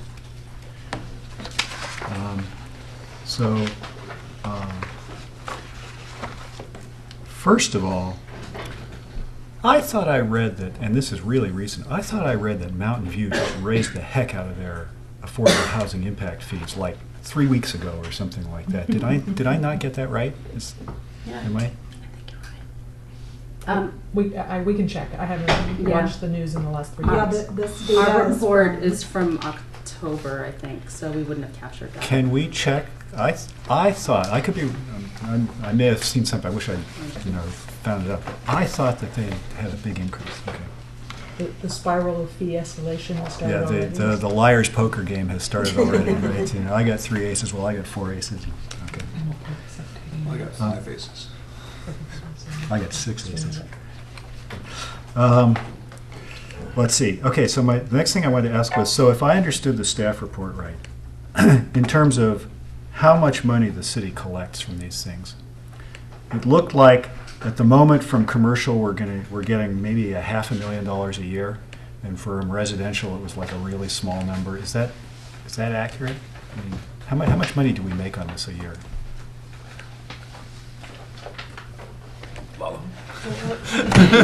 It really varies, pressure. but we looked at the last 3 fiscal years, and on average for commercial, we collected about $1.6 million per year. 1.6 from 2013 to commercial. 2015 for Yeah, commercial? so 2013, Right. fiscal year 2013, 14, and 15. So Okay. on average, that's what was collected. And then the residential number was much smaller than that? No, that one's a little trickier to. But that's not an impact fee, right? That's the in lieu.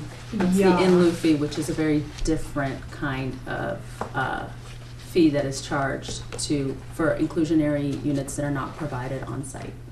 But for the kinds of fees that we're talking about here, so market rate, single family, attached market rate condo, so forth, the cumulative annual per year, I mean, is it 50,000 a year or 500,000 a year or 5 million a year?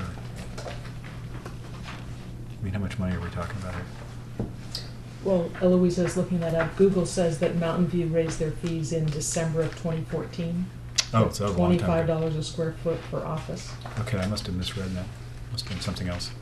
I do know that there is a Santa Clara County-wide study happening that is similar to what we did for San Mateo County. So there are many jurisdictions that are either going to implement new fees or update existing fees. So that may be part of what we saw. And if I could just weigh in on that question real briefly, so in terms of commercial impact fees, one of the reasons why we're not seeing a big, payment of those is that most of our commercial development has been redevelopment, and so it's only the impact fee is only based on the net new. Net new stuff, okay. And in terms of residential, the housing program favors provision of inclusionary units, of BMR units themselves, and we try to encourage, developers not to pay the fee, but instead to provide the units on site. I see. But they are not valued and put in our database. They're not what? Valued and put in our database. I can't speak to that. Right. So we Well, don't- I did a back of the envelope calculation while I was waiting through the clean energy stuff.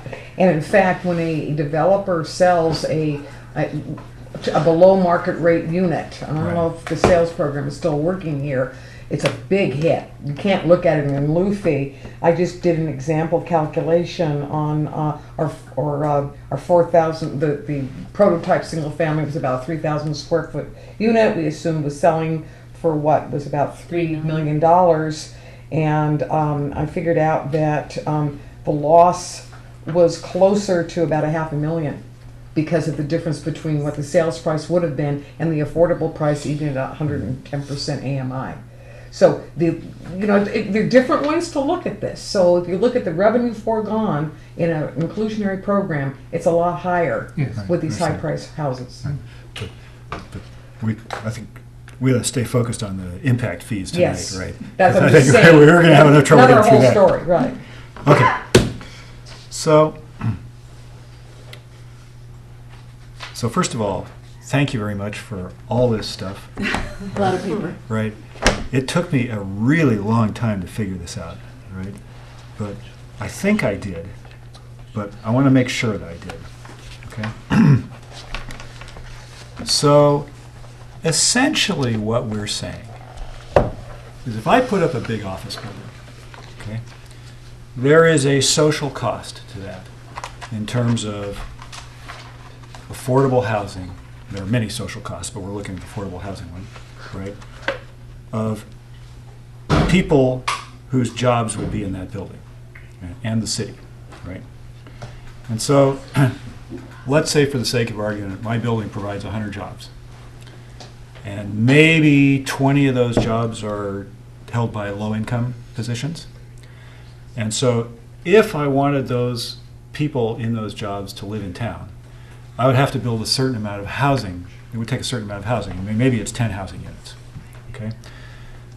And so we say, okay, here's how we define the social cost, okay? The social cost is the increment of having those people be able to live in town.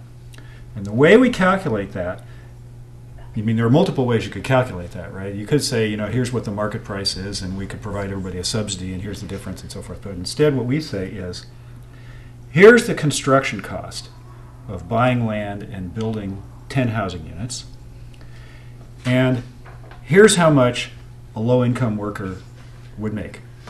And there's a delta between those two, okay? So if you construct it at zero profit, okay, which no commercial developer would do, but as you point out, some of the nonprofits do, and they have a different standard of how they build houses versus, you know, doesn't have Viking ranges and stuff like that in it, right? That delta, right, we define as the affordability gap. And we say, aha, the affordability gap is the social cost of this building that I put up in terms of housing. Is that right so far? Okay. And so the maximum, what's the term here I'm looking for? The maximum justified fee is the social cost, right? Which is $264 per square foot for an office medical facility, okay? So that's one calculation. Then we have this other calculation, which is the maximum feasible fee, okay? Which is another complicated thing, as those of us who have been involved in cap rates and other kinds of things, you know, right?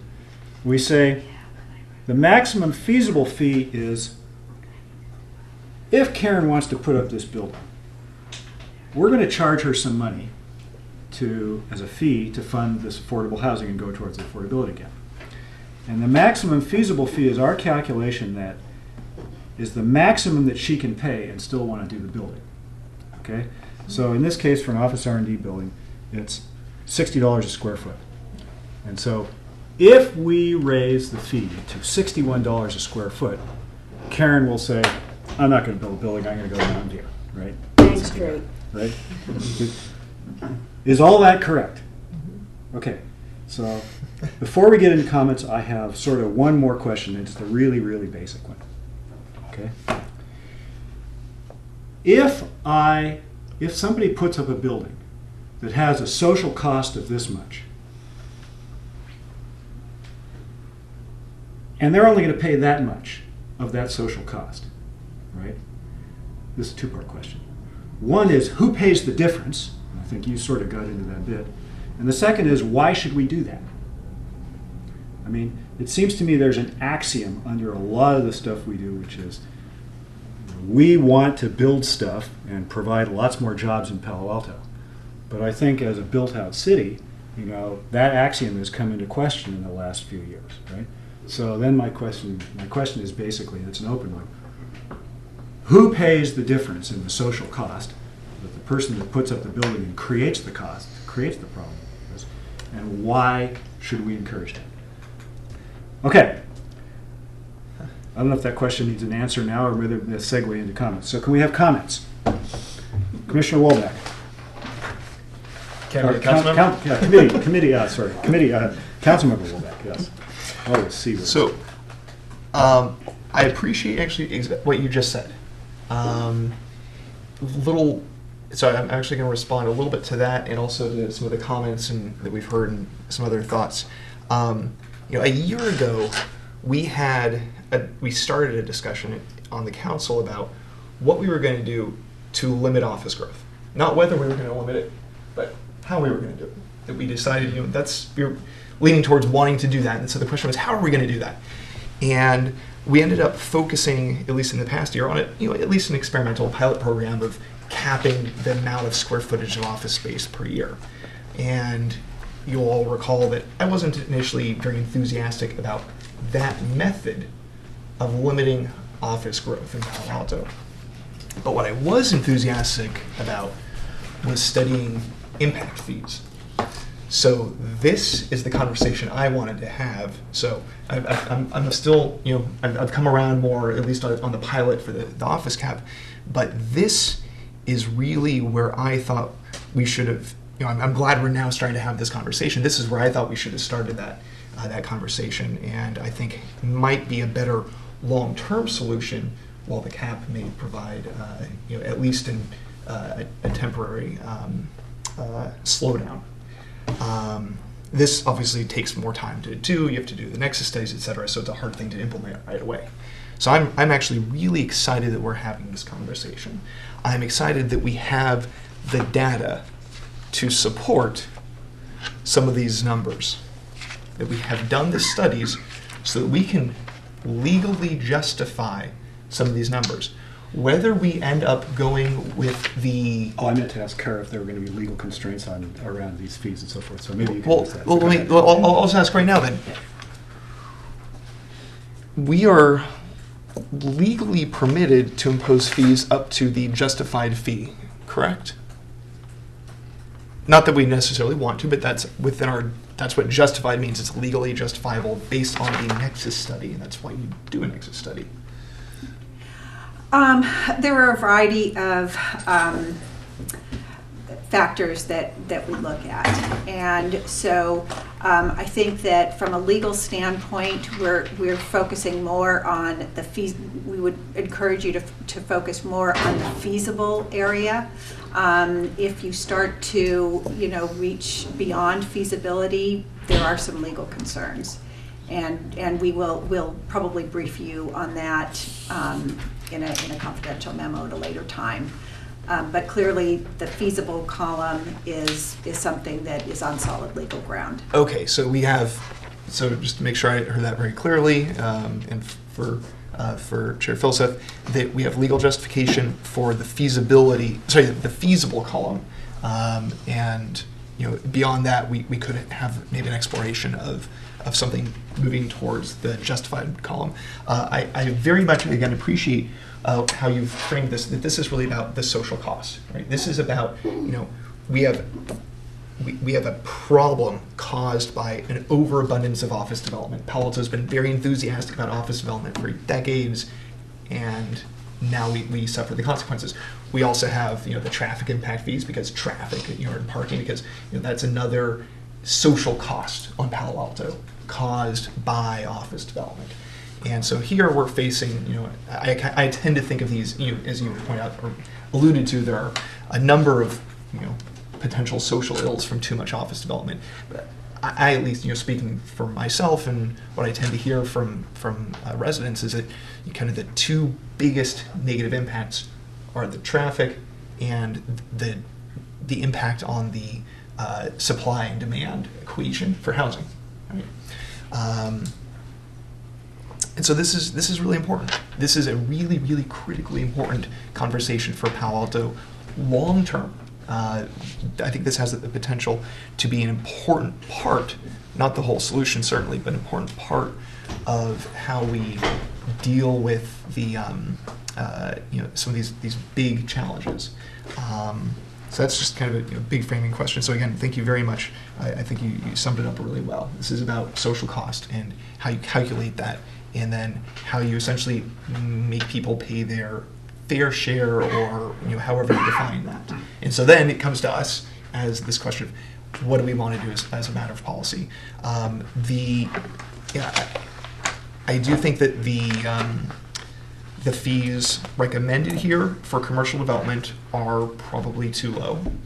I'm not sure if we're going to end up with a motion tonight or not, but I do think that the commercial fees should probably be higher, particularly for office and R&D. On the residential side, I'm not as sure. I'm not positive. I kind of feel like those maybe should be lower.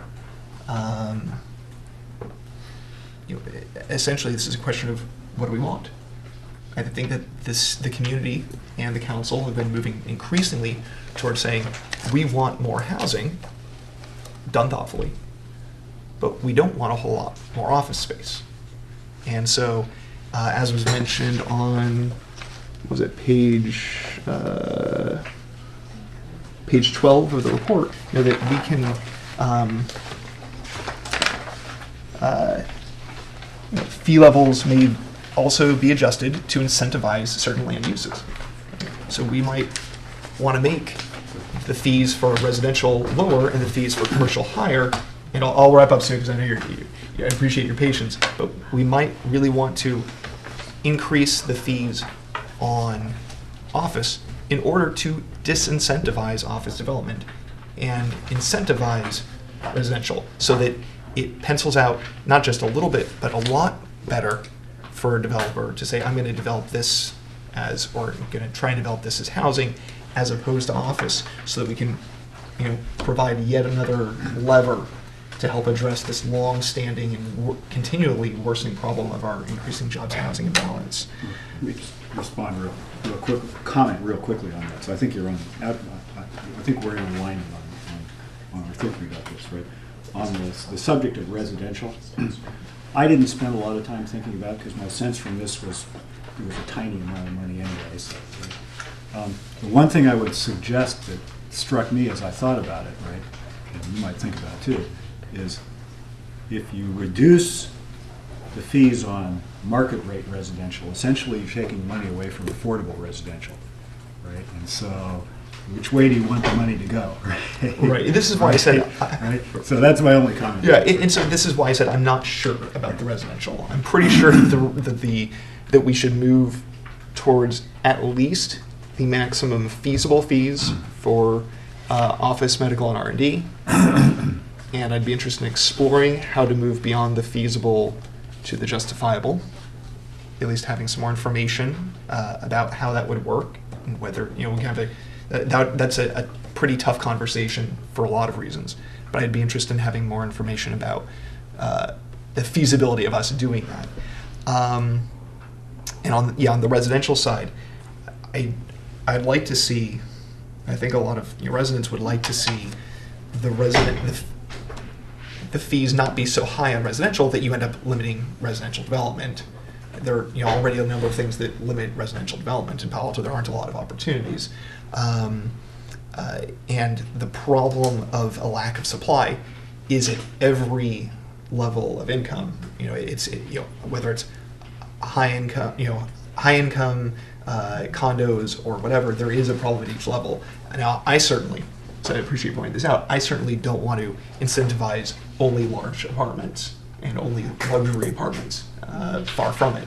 But there is a problem of lack of supply at all levels, including the middle levels, or so then people who are, say upper middle class, who used to be able to live in Palo Alto just a few years ago, now are gentrified out of Palo Alto and moved to, say, East Palo Alto, and cause gentrification there, so that people, who could formerly live in East Palo Alto now have to move, say, to South San Jose or to Tracy, and then it causes these concentric circles of gentrification. So I don't want to lose sight of the fact that the problem of inadequate supply in the region and in Palo Alto happens at all levels. So I think that this is really the critical question going forward, for the staff and for the PTC and for the council when it comes back to think about is how do we make sure that we do collect adequate funds without disincentivizing residential development in the few places that can happen. So that's a tricky question moving forward. And I would echo what was said before that by the consultant that we actually, whether we like it or not, we do have a lot in common with San Francisco right now. We have this huge jobs housing imbalance. We have very, very in rapidly increasing costs for housing and commercial development. And so it's certainly fair to include San Francisco in a chart of comparisons. That's it. I agree. Thank you. Other comments? Councilmember Schmidt. Sorry to cut you off earlier in your questions. Please proceed. Let me just pursue the same line of argument Councilmember Wallach was doing. We are responsible for Palo Alto, so we have to think of the Palo Alto issue. If you look at the citizen survey, it's very clear over the last 5 years what is on the minds of Palo Alto. Parking, traffic, and density. They score 30 to 40 points on satisfaction beneath any other services the city delivers. How does fees on commercial and residential fit in that? I guess you take 10,000 square feet, develop commercially, it brings in 40 jobs. Develop it for housing, you get about 10 workers. So the imbalance, which is already 3 to 1, grows. Now, Stanford came to the PTC last week. They said, oh, we have a new project. Let's talk about all the benefits that flow from it. And the biggest benefit that flowed was on traffic and parking. They said, gee, if the students are living here rather than somewhere else, the number of trips goes down dramatically. Vehicle miles traveled per graduate student drops from 40 to 1.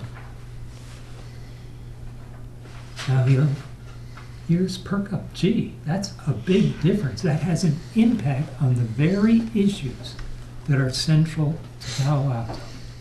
You get that jobs housing balance adjusted a little bit. It deals with what are our biggest problems. Right now, if you take into account the BMR units, as well as the fees paid over the last 5 years, residents, new residential development is paying about twice as much as the commercial fees. Twice as much. In other words, we're creating incentives for people to build commercial properties. We're saying we'll give you more, or we'll cost you less. It seems, just on page 1 looking at it, what we want is an incentive for housing, pays dividends for Palo Alto's biggest problems. Make the commercial fees twice as high as housing. That would benefit from Palo Alto's biggest issue, which is the 3 to 1 jobs to employed residents. We don't need to create incentives to bring more jobs here. We need to create incentives to build some kind of housing. And here's an opportunity. It's one of the few opportunities we have. I mean, if you look at your property taxes, over the last 8 years, commercial share of property taxes has fallen from 33 to 25%. It goes down every year. That's not an incentive to build housing. It's an incentive to build more commercial. Same here. As long as they're paying twice as much in residential impact fees, we are creating incentives to build more business, more jobs here. And who's benefiting? So, I mean, I would think it would be a good idea for the Finance Committee to ask staff to get that ratio, to reverse the ratio of impact fees on residents and commercial. Instead of residents paying 2 to 1, have commercial pay 2 to 1. Then we can argue about what the right fee is. But in terms of incentives of dealing with Palo Alto's problems, that's issue number 1. Councilmember Holman. So, yeah, in this discussion even, it's kind of, it seems kind of an oxymoron that we would charge a housing impact fee for housing units that are being built. It seems like it really like an oxymoron. We're looking at impact fees. Oh, it's housing is what we're talking about. So, Yeah. I'd like to understand a little bit too the justification for maximum feasible and even the recommended fees for single-family attached, and condominium. If I look at the chart that doesn't have a page on it, the table 4, if you look at Cupertino, Daly What page City, is that? well, it doesn't have a page. It's page 10 to it's 11 of the before report. 189. It's before page Yeah. 189. It's also on the pages of 188 and 189. No, yeah. So, the other cities that are compared here, except for one, have single-family dwellings lowest, single-family attached next highest, and condominiums higher after that. So why isn't Palo Alto, it's just kind of the reverse of that? And the other reason I raise it is because, the housing that we're more likely to get that would be subject to a fee is attached townhomes. That's the housing we're more likely to get.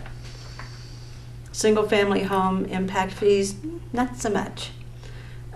So I'm trying to understand why the prognosis or the recommendations here are in reverse order to what they are in the neighboring cities. Marion, you wanted to answer that? Well, what you don't see here I think are... can you get a microphone in front of you, please?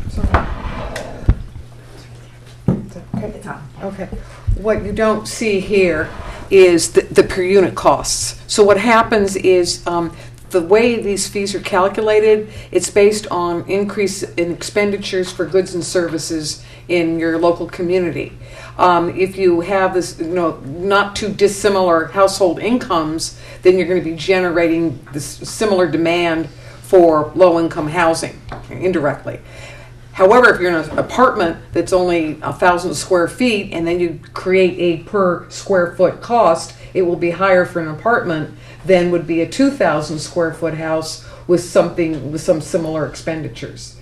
So it has to do with a per square foot, and what you really should be seeing here would be a per unit fee, and that would allow that kind of understanding. And it's just sometimes we're trying to do things to allow easy comparison, but it's apples and oranges. Some cities do it on a square foot basis, and some do it on a unit basis. And you actually have that here, right? But So- I think Go to ahead. sort of add to that, I think one of the things that's unique about your single-family housing market is that it is a very luxury, high-end single-family market, which may not be true for some of the cities that are shown on this table. I don't know if it's a luxury, it's just really expensive. Okay, fair enough. But we're just looking at new housing. So the new product types are pretty high-end, $3 million, 3,000 square foot homes is what we're modeling here. So that may not be true for some of the existing homes that are a little bit older. So yes, but point taken. I think that the values themselves in Palo Alto are part of why the recommendations are higher for the lower density product types, because not only are their impacts higher, because they have a higher value, they're generating more trickle down effects with low income housing. But it's also because it can be justified because of the financial feasibility results, because those price points are so high. So maybe we ought to look at a per square foot as opposed to a unit, because we do have, unless we change policy, we do have townhomes and condos that get built mostly that are definitely larger units. Well, you're right. The consultant's recommendation is per square foot. Per square foot, yeah. We That's did true. provide That's them true. on a It is per basis. square foot, yeah, Yeah. yeah. But still, it doesn't, because we have $2 and $3 million condos and townhouses. So it still doesn't seem to me that, so if you have a smaller square footage, you're going to pay less fee. If you have a townhouse or a condo that gets built and it's the same square footage as a single family home and sells in the $2 to $3 million range, it doesn't seem like its impact would be less. So why wouldn't we charge the same fees? You could certainly switch to a per unit some jurisdictions charge fees on a per unit basis rather than on a per square foot basis, so that they are able to charge a higher fee for larger units and a smaller fee for smaller units. And that is something that you could do. I mean, I think you're going down the right. I mean, the fact is, we're just not building a lot more single-family freestanding homes in Palo Alto. I mean, we're just not. I mean, It's replacement it's mostly. replacement, yeah. But then, does this apply if you rebuild your house? If you're adding square footage, net new square footage?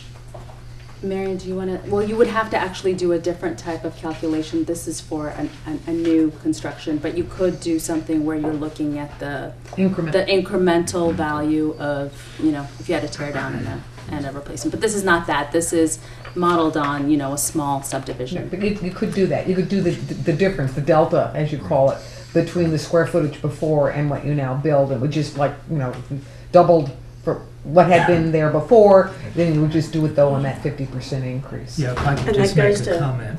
One of the problems with your methodology is it's built upon expenditures.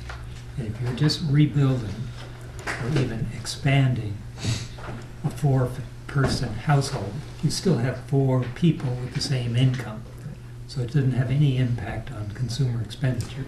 That's right. This methodology is really about the new residents that are in the community, and as all impact fees are really tied to new development, that is all that this is measuring. Yeah, but we have virtually none in the single family. Well, in the single family, but in condos we do. Right, but the single family ends up with the biggest amount of money if you look at the impact. True. Which, the other But thing there's so few of those that. The other thing I'd Shouldn't made be note the of here was, Carl, your earlier comment about redevelopment. But a lot of our redevelopment in the commercial sector is redevelopment of existing sites, but it might go from 5,000 square foot building to a 15,000 square foot building. So the incremental difference certainly has to pay, just to be clear on that. So I'm not quite sure where we are. I think philosophically we have the same intonations about this, but have at it. Actually, I wanted to ask one more question first, as long as on the fee schedule. I meant to ask this before. If you look at condos, let's pick on condos, right? The existing fee is 7.5% to 10% of the sales price, and we're proposing $50 a square foot. So, typical 2-bedroom condo in town here is like 1,200 square feet or something like that, and so the existing fee would be $120,000, is that right? If it's 10% of the sales price? I think Eloisa did some sample calculations in the resource section. This is one point I want to clarify. You have a BMR program that only requires, if it's not a 5-acre property, Right. 15% requirement. So this is not a per unit of all the market rate units. It's the inclusionary requirement that has this charge. So in fact, it's smaller than you might think. So how do I? So okay. So One unit out of 6. So if I build a building with 20 condos in it, each of which is 1,200 square feet, right? It sells for $1.2 million. How much do I have to pay in fees? Under the new fee program? Under the existing fee program? It depends on It's how not a many- square foot. It's based on the sales price. Okay. You'd be owing So I 3 below market rate units. Right. And so you'd be paying the 3 times the 7% of the, whatever your, was it? Price. What is it? 7.5% of Yeah, sales. of the sales price. So you're only paying on 3 units. Am I Or, paying on 3? oh, Am I paying on 3 units? or you can So- just build them. Let's Yes. Build it. Oh, I see. You're, So if you're you saying have- I have to. So let's say, okay, you have It's 20 inclusionary. units, Yeah. each of them are worth $1 million. Yeah. You have 15% inclusionary. Right. So there's 3 units. Right.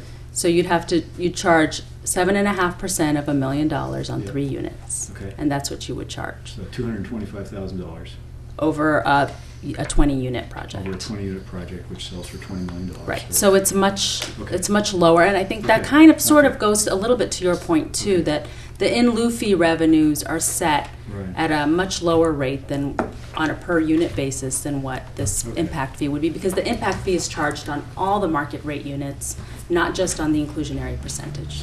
So I was confused by your table. It looked to me like it was a big price cut. It's right? difficult Yeah, to it look does. at it because it's not really a fair comparison, I think. You'd have to actually, it's project dependent, so each project would play out differently. So I thought I might try a motion unless somebody else wants to, which is that the Finance Committee, thank you guys for doing this and bringing this before us, and would like staff to go take this feedback back and revise a proposal, right, with the objective of increasing the affordable housing revenue significantly that comes from the commercial side, and particularly the office medical R&D side. And some ideas to consider, right, would be having a commercial side contribute twice as much as the residential side. Can I interject just a second? Commercial includes retail. Sorry, You want to lump sorry, everybody yeah. together? Office medical R&D, right? And I'm not even sure about hotel, right? Because we get lots of money from hotels in other areas, right? But office medical R&D, right? Alternatively, I would suggest that the group look at consider the idea of office medical R&D impact fee of $100 a square foot.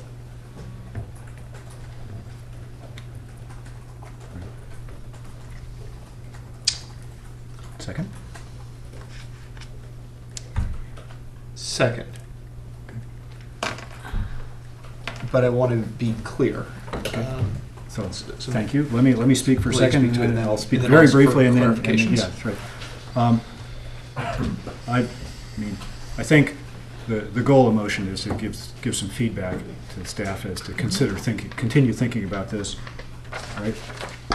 This is really complicated. It was very interesting reading, right? So, and some ideas to consider, I think, is what we're trying to do in some general guidance as opposed to do this, and this. Okay. Councilmember Wolbeck. So first, I want to be clear about where this goes next. It goes to PTC next, correct?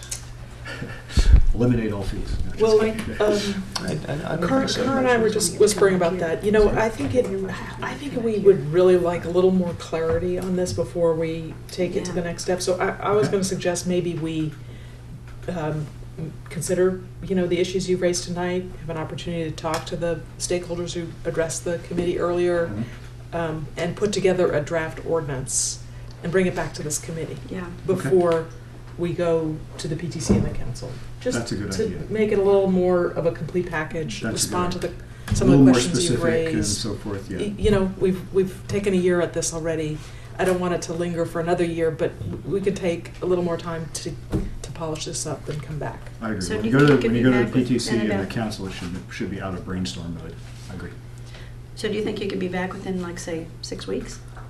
I don't want to make a commitment right here. I mean, just We're give me an gonna have idea. to- I'm not saying, just kind of a range of ideas. It's like, I don't want it to be 6 months.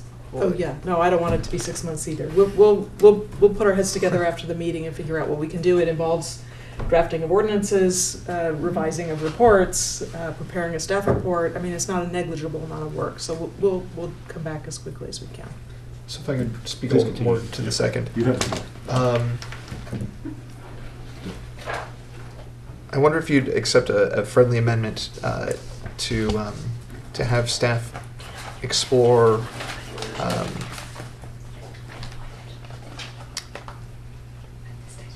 the maximum feasible fees for office medical and R&D with discussion or analysis as appropriate regarding fees between feasible and maximum feasible and maximum justified for office. As an option, that's sort of that's actually kind of where I was trying to go, which is, or maybe as another option. That's in why I addition threw to- out $100 because it's in between those two, and Right. So now I just want to be. I want to provide the options to staff, but also since they are going to be crafting something and bringing it back to us, Right. it might be useful if we can give them a little bit more clarity rather than them guessing, because they're only going to put together one draft ordinance. I'm fine with that. So you can say explore fees between maximum feasible and maximum. Yeah, but and maximum actually, justified. I'd say actually maximize the. If you're putting together a draft ordinance, use the maximum feasible fee for office, medical, and R&D.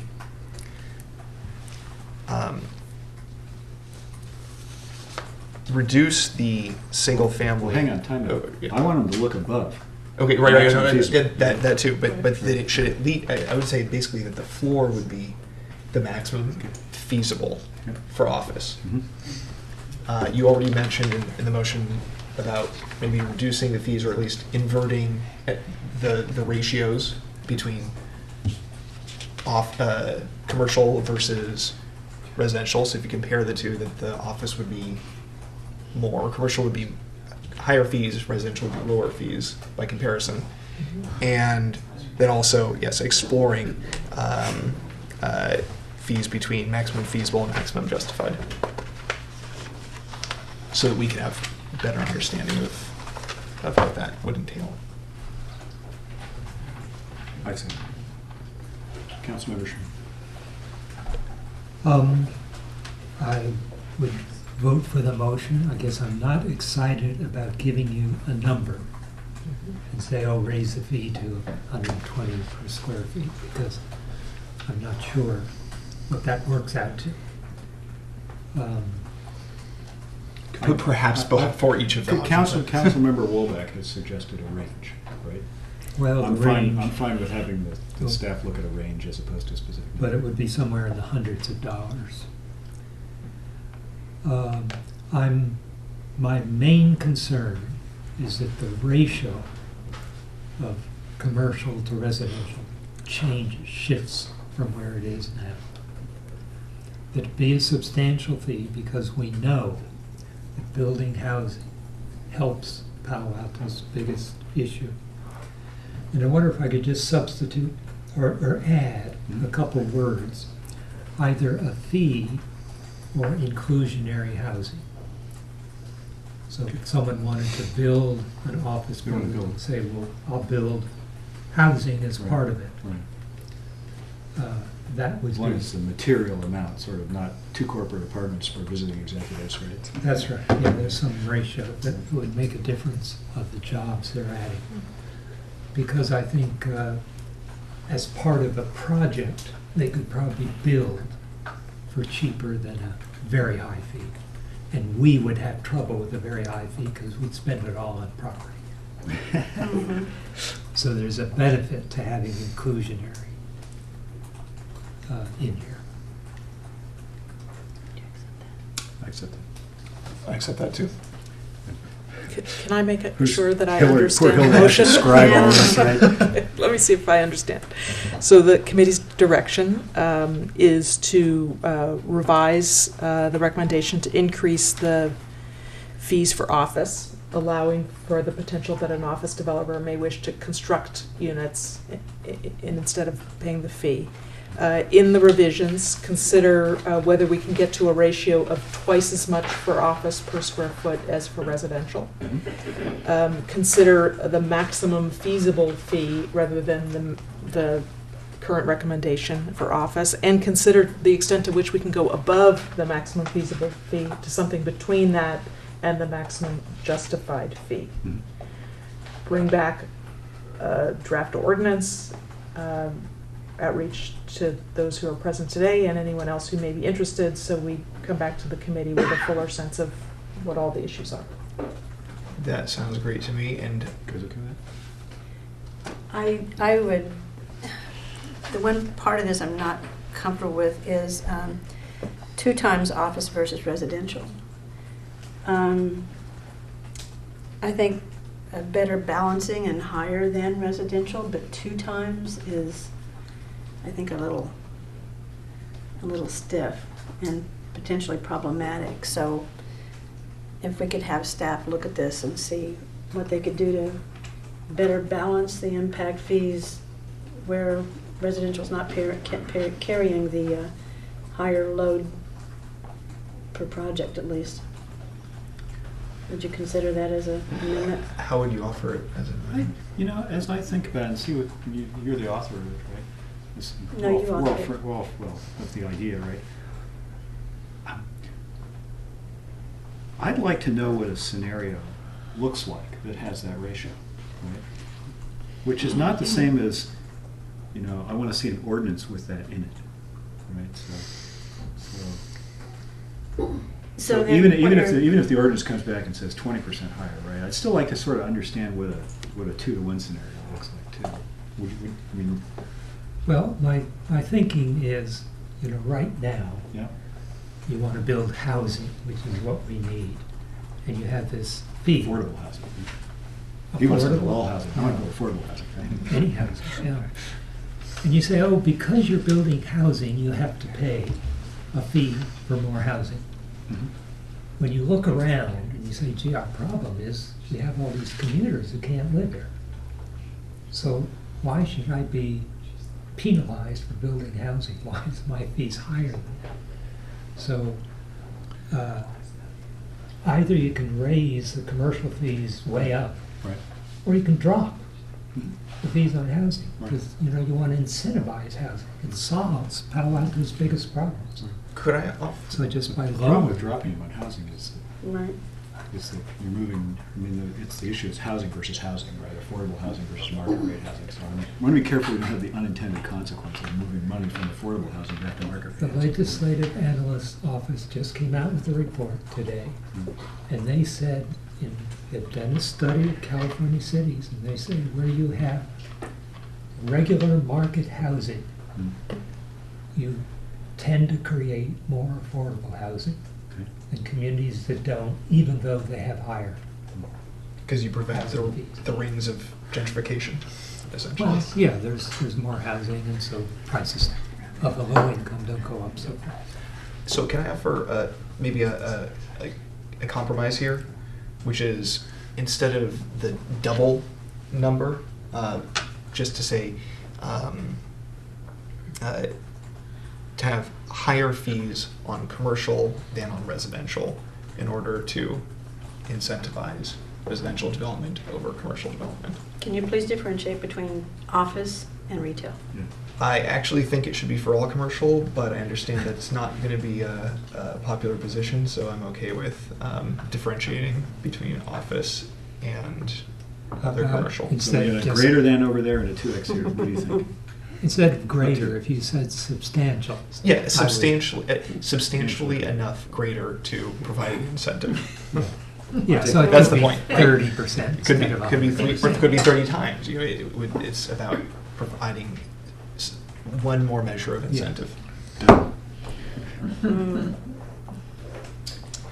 Okay. So I want to support this, but I'm also a little concerned about substantially. Does substantially greater give you some flexibility and Well, as I understood the motion, we were going to consider all of these things. So we were going to do some additional analysis and bring back a recommendation. It That could was be my intent, was you that we guys come back closer to parity. explore some but more, not we'll here's have the to see guy. Because there's still a few layers between Yeah, this I mean, and passage. we want to talk to the folks who would be affected by this. I mean, remember, our goal is to actually generate money and address the impacts of both types of development. Right. So, you know, I think we want an opportunity to think about it, and I thought the motion was phrased in a way that we should consider these things and bring back a recommendation with us. I just want to make sure we're not being so prescriptive that you were hamstrung. Understood. So is it possible to repeat the motion? Is that possible? One more time. One more time. You're going to have to at some point. So I think the motion is to consult with stakeholders and bring back an ordinance which revises the proposed office fee. Consider in that context raising it substantially above the residential fees. Also consider setting it at the maximum feasible rate, and consider the extent to which it can be set between the maximum feasible and the maximum justified.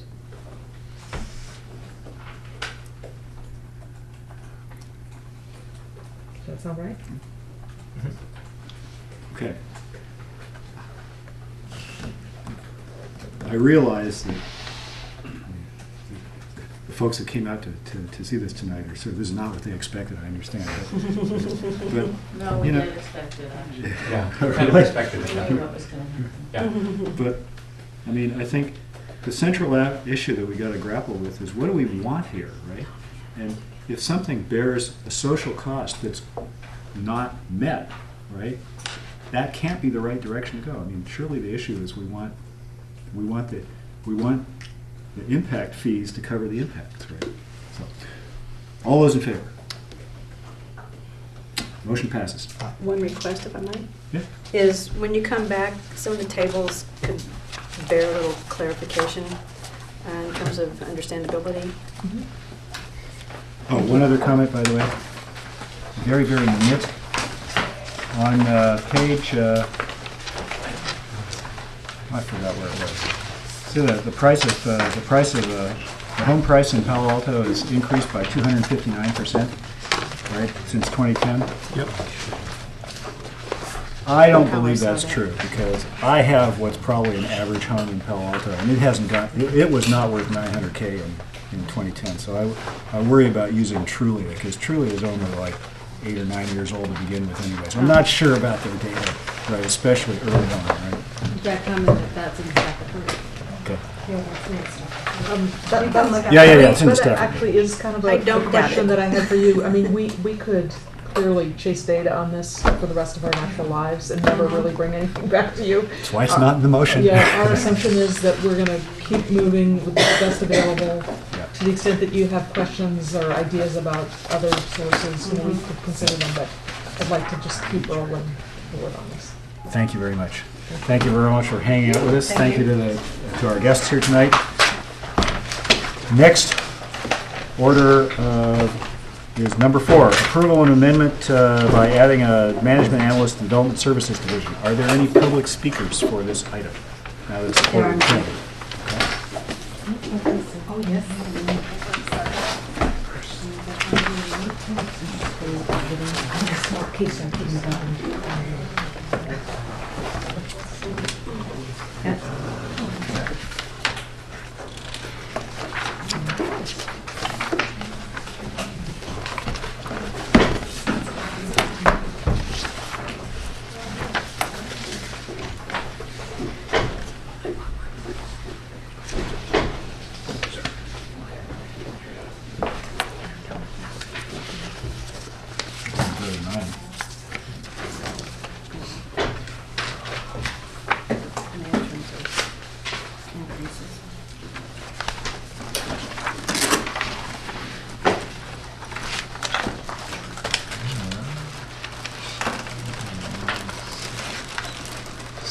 Still doing it, didn't it?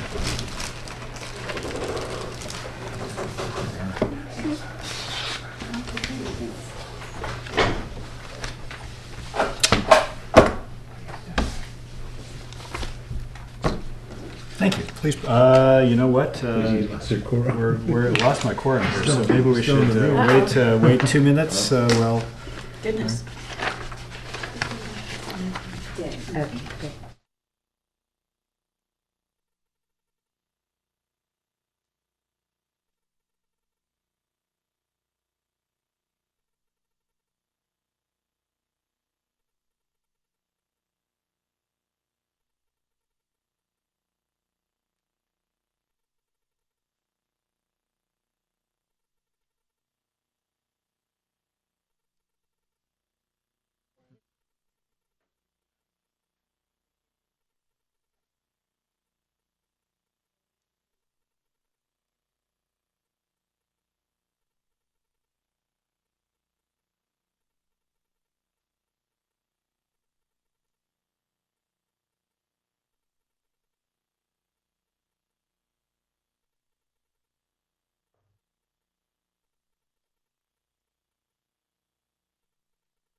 think we're all back. So thank you. Thought we'd wait. Please proceed. Chair Philseth, council members. You'll recall last week at the council meeting, the city council directed staff to bring a recommendation to increase staffing in the Development Services Center by a management analyst. And the council directed that we review this with you. Peter Perniged, which I always mispronounce, regrets that he couldn't be here today. He had a previously scheduled to be out of the office at this time. So Tommy and I worked with Peter and prepared our comments for you. And I just want to give a little brief background before I jump in here. Last fall, Development Center Services Department requested assistance from Human Resources. They were facing increasing workloads and really exceeding staff's capacity in the Development Center, and at the same time trying to transition the business registry program over to ongoing support within the Development Services Center as well. And so HR worked with a contractor due to their vacancies on having an outside workload analysis and staffing study completed, which was completed in January. And this recommendation is the culmination of that review. So I just wanted to give that background. And I'm going to give you an overview, and then Tommy can answer questions because he's worked very closely with Peter's staff as well. But as I explained that there was increasing permitting and inspection demands were beginning to compromise customer service and staff's capacity. And I'll review in a couple minutes, and you have a copy of pages from this year, or 2015's performance report that document the increases we're talking about. And I made copies of a few pages from the report that have to do with development services, and I'll highlight some of those statistics. Also, at the same time, the business registry program was critically in need of staffing. And I had one typo here, but phase 2 of the program goes into effect on March 1st, which is the renewals of the initial registry. And phase 3 needs to be well underway with the goal of, by August, implementing phase 3, which is integration with the certificate of occupancy program. And staff had communicated previously with the business registry program that there would be a need for additional resources and staffing to support the program. And we went back and looked at the previous council reports from dating back as far as April 22nd, 2014. It was clarified that it would be revenue offset, but there would be some need to staff the program. And just, to talk about some of the development center workload demands and the increasing capacity documented in the workload report, there's been a 59% increase in permits approved over the counter in the last 6 years, and there were only 6 years of data for that measure at the time the report was done. Building permits issued have increased 25% in the last 9 years. Inspections have increased 168% in the last 9 years. Also, through the workload assessment that was conducted last fall, it was documented that 70% of the permits are being requested either in person or over the phone. And in October alone, just documenting the workload in this analysis that was done, there were 3,000 service requests coming into the service center, and 40% of them were in person and 60% of those were over the phone, which was really pushing staff to the limits. Additionally, the documented need in the business registry management, it was documented in the report that it really required staffing, and this is a little bit of a rehash of what I just communicated. It was previously communicated that it would require staffing, but it would be revenue offset. That phase 2 of the renewal process, which begins March 1st, required overseeing outreach, assisting the public with the renewal process, troubleshooting technical issues, and compliance, monitoring, and enforcement. And then phase 3 would integrate the business registry with the certificate of occupancy process, and that needed to begin right away if we were going to make some of the council's goals. moving on, just the recommended, in the report, it recommended a management analyst level be added as a mid-level management support. And these were the actual job duties that were outlined in the report that that position would support. With the development center permitting inspections, they would enhance the inspection scheduling with technology solutions and an enhanced website, support inspection contracting, develop new permit program process, and oversee the front office staff and focus on training of that staff and maximizing their capacity. And then with regard to the business registry, with phase 2, they would manage the outreach, oversee the renewal process, assist the community with the process, and monitor compliance.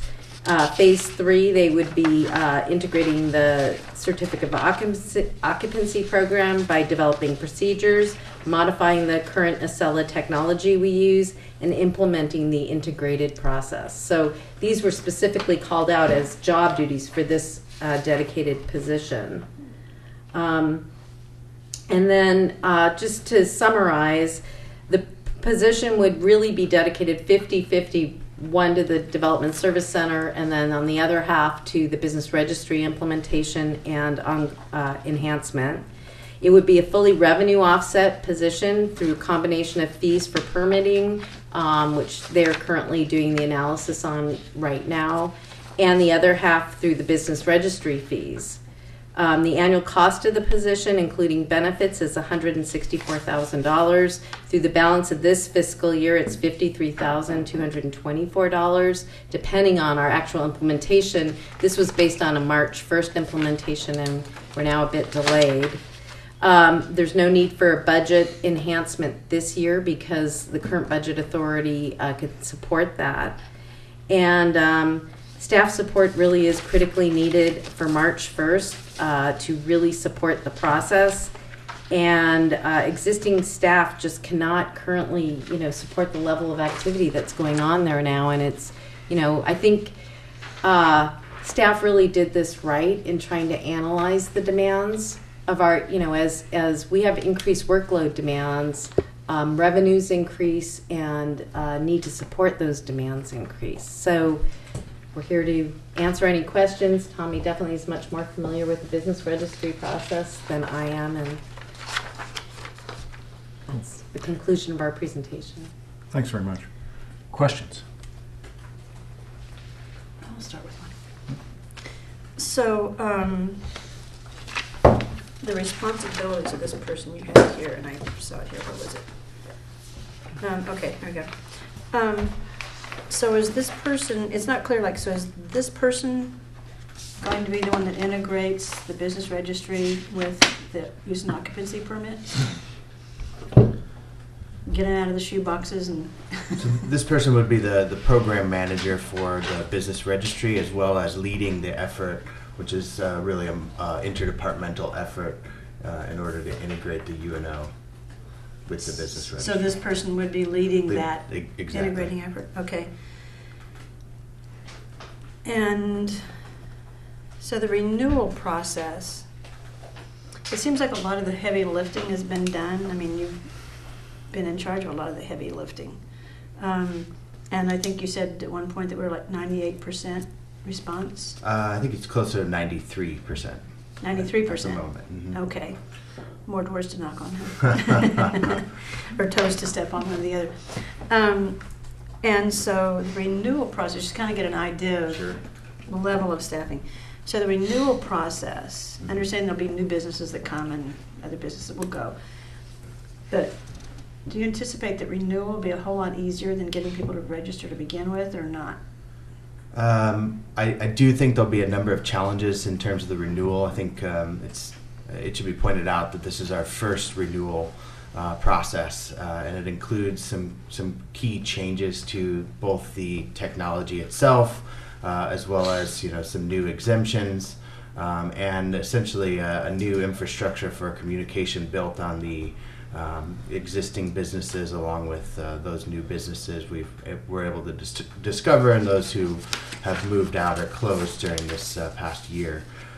So especially in this first renewal cycle, we still anticipate a very high volume of customer interactions that need to take place.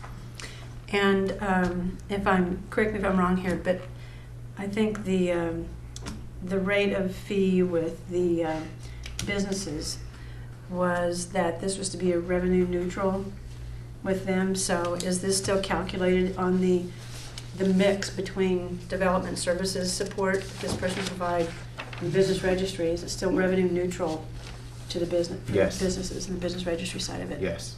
Okay, all right. And one other thing that I probably should have gone into a little further is with regard to the renewal, there's the whole processing of the renewal, which includes depositing of revenues, monitoring revenues, and following our city procedures with regard to those processes. One last question about the use and occupancy. So the use and occupancy, that's not going to be just for new businesses, it's going to be for the existing ones too. That's all going to be collected at the same time? So we have an idea of who's out there? That is the intention, correct. Okay, thank you.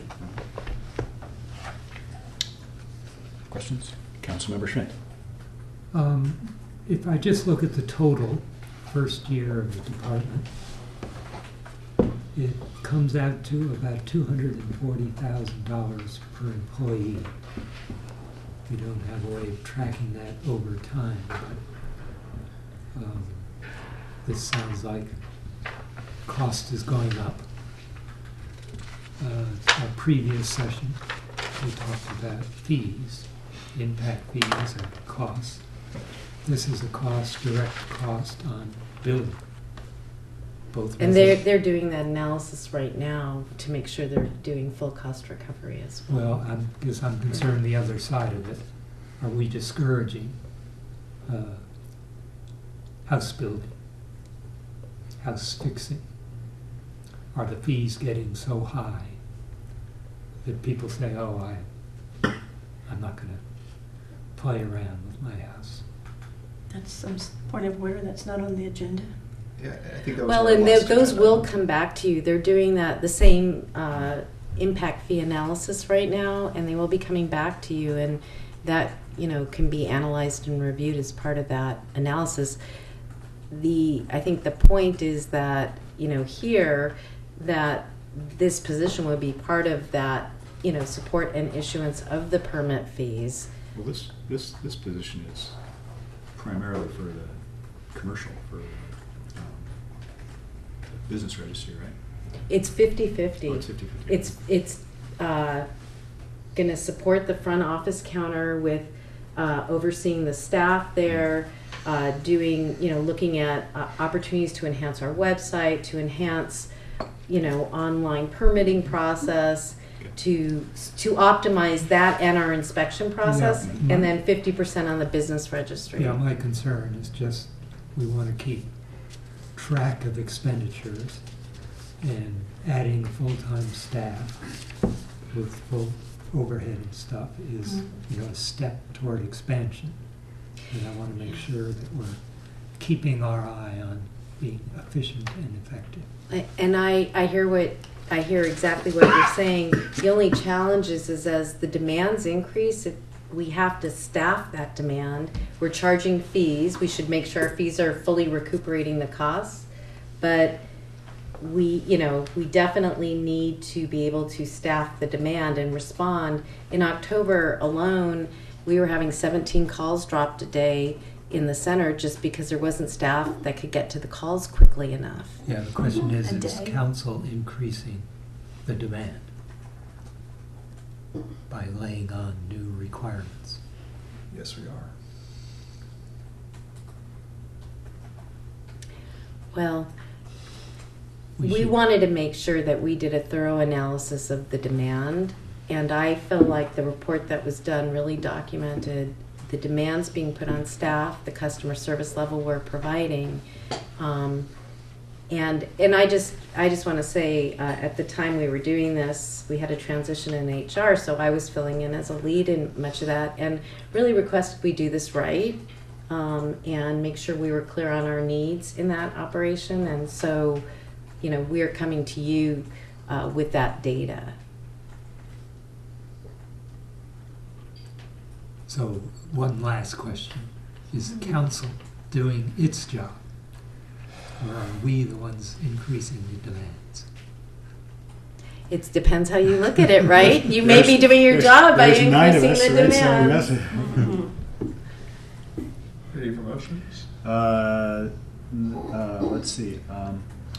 I have a couple questions. Councilmember Walbeck, you have any questions? Okay. So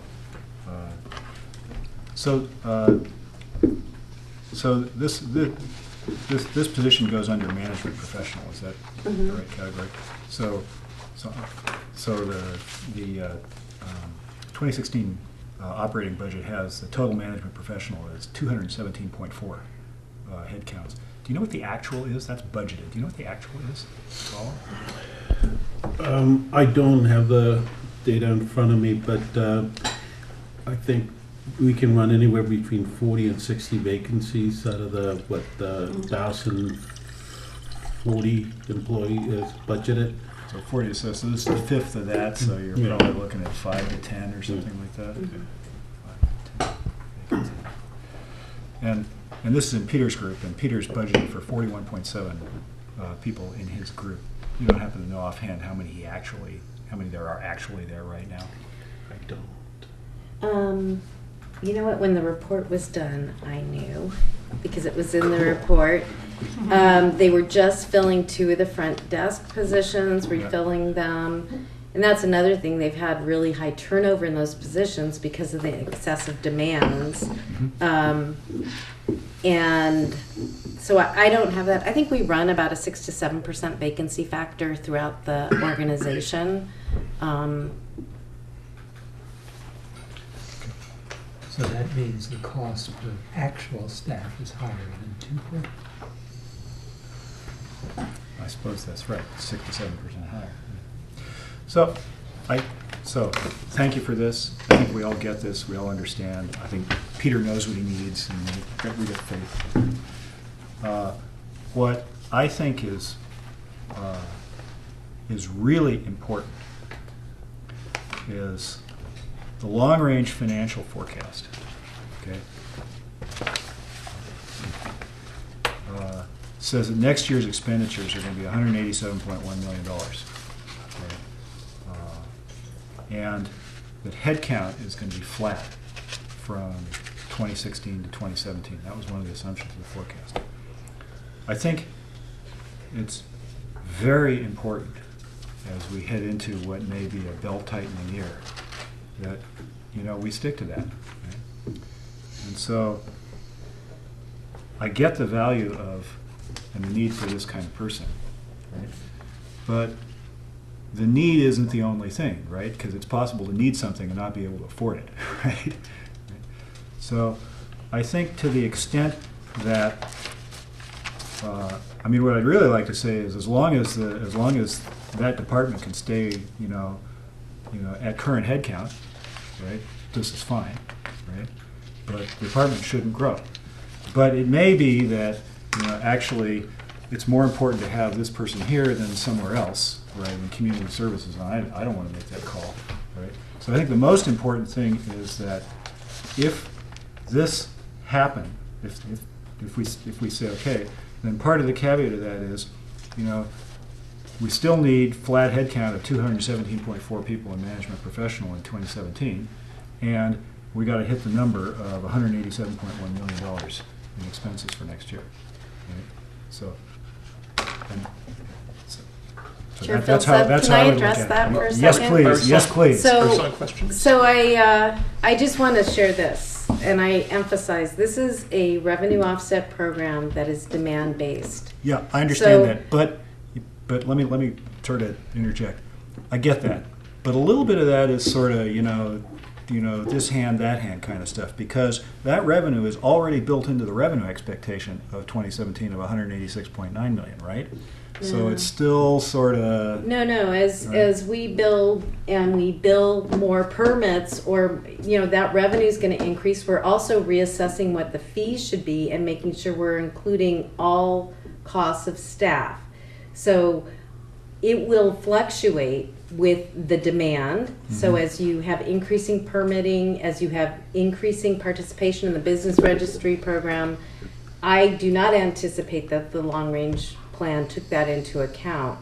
And so it has Really? it should You have You a. guys didn't anticipate that we were going to be collecting money from the business registry in this? You must have. No, I'm talking about increasing demand. And so it should be revenue neutral, that there is no impact to the general fund. That being said, that doesn't mean that we can't look for opportunities to reduce the size of staffing in this city, and we can look at opportunities for contracting, especially, in general fund operations, in operations that are good candidates for contracting, such as right now we're reviewing our aquatics operations. Are there opportunities to contract out our aquatics programs that will enhance service to the community and at the same time reduce our general fund costs and probably reduce the number of FTE? So if we can begin to look at our operations in shifting, when someone walks into our operations and wants service, we need to be able to service them and hopefully collect fees and revenue to offset those costs, and then look for those opportunities as we've done in street sweeping and implementation of the RPP program. And now as we look at other operations such as aquatics, golf, things of that nature, where we have those opportunities and it is costing the general fund money. I understand, and I think that's right. Okay, I think the way this needs to work, and our job as council and committees, is that the core question is what happens when demand for services, right, exceeds our ability to pay for them, right? I mean, how do we grapple those things, right? Not saying that's happening in this case, but in general, I think at that point, staff needs to come back to city council. And somebody's been asking, you've been asking, are we loading on staff more than you can do, right? I think staff needs to come back to city council and say, we can't do that, right? I mean, that's part of the equation, right? Which is, if we do this, this other thing needs to drop off. So in terms of the other stuff, I think you guys are doing the right thing, right? But to go sort of back to high level, right? We got a long-range forecast here that says this is going to be the expense level next year, and this is going to be the headcount level next year. I think we need to stay on that, right? So to the extent that giving Peter his guy here, or gal, right, can do that, I think that's our role, is to make sure that that's how it works. Well, and that, I think staff tried. I just want to say this, when the business registry program was being discussed, I think staff tried to communicate that it would require resources to support the program. Understand. And now we're looking at expanding the program. And so maybe it is a turning point if, but again, these are revenue offsets, so it provides the ability to enhance our service to the community by creating a business registry program, providing the permits for building inspection and permitting. I understand that argument, but I would argue that the thing that takes priority, at least in the finance committee, is that it's very, very important that the operating budget especially for next year, right, match the long-range financial forecast, right? And one of the assumptions in the long-range financial forecast is flat headcount, and I think we need to stick to that. Right? You wanted to add something? Are we still on questions? I think we got off questions, so if you have questions, please ask. No, I didn't have questions. I was waiting for the comments round. Right, So I'd like to make a motion. Please proceed. I'd like to move the staff recommendation. I'll second. Would you accept an amendment to that? Does he get to speak to it first? Yeah, you get, sorry, speak to your motion. I think it's vitally important that we are fiscally prudent, particularly that this committee focus on the financial impacts, obviously, of decisions. This program, the business registry, is a very important program for the city. The council has provided consistent direction in support of, recognizing, being aware of the implication of cost, and now we're starting to understand more of the details of that cost, along with additional interest in seeing better management and better service provided by the development center. Better management and supervision of the development center, providing the staff support necessary there, might in the end create the possibility for greater efficiency, which might free up people to focus on other programs and at least to provide the services that residents and others coming to the city for services expect. And so I want to make sure that we don't, on this committee today, turn back 180 degrees from the direction that council and the city's been moving in establishing a business registry, providing the resources necessary for that to happen. There are a number of other potential applications for the business registry, which might be... We all understand the value of the business registry. Right. Please go on. So, it's not just... so this is the question, right? There are lots of things that we want, and we can't pay for all of them. I think that it's clear that the business registry is a priority, and so we need to provide the resources necessary for its functioning. And for that reason, it is, I want to make sure that we do provide the support. I think staff has done an excellent job of explaining the quality of service provided by staff for the business registry and also development center, and how in order to continue to provide that service and provide it better and to meet the increasing demands from the full council about the business registry, they're going to require one more additional staffer. So I will support the staff recommendation. Care to speak to your second? Quickly, I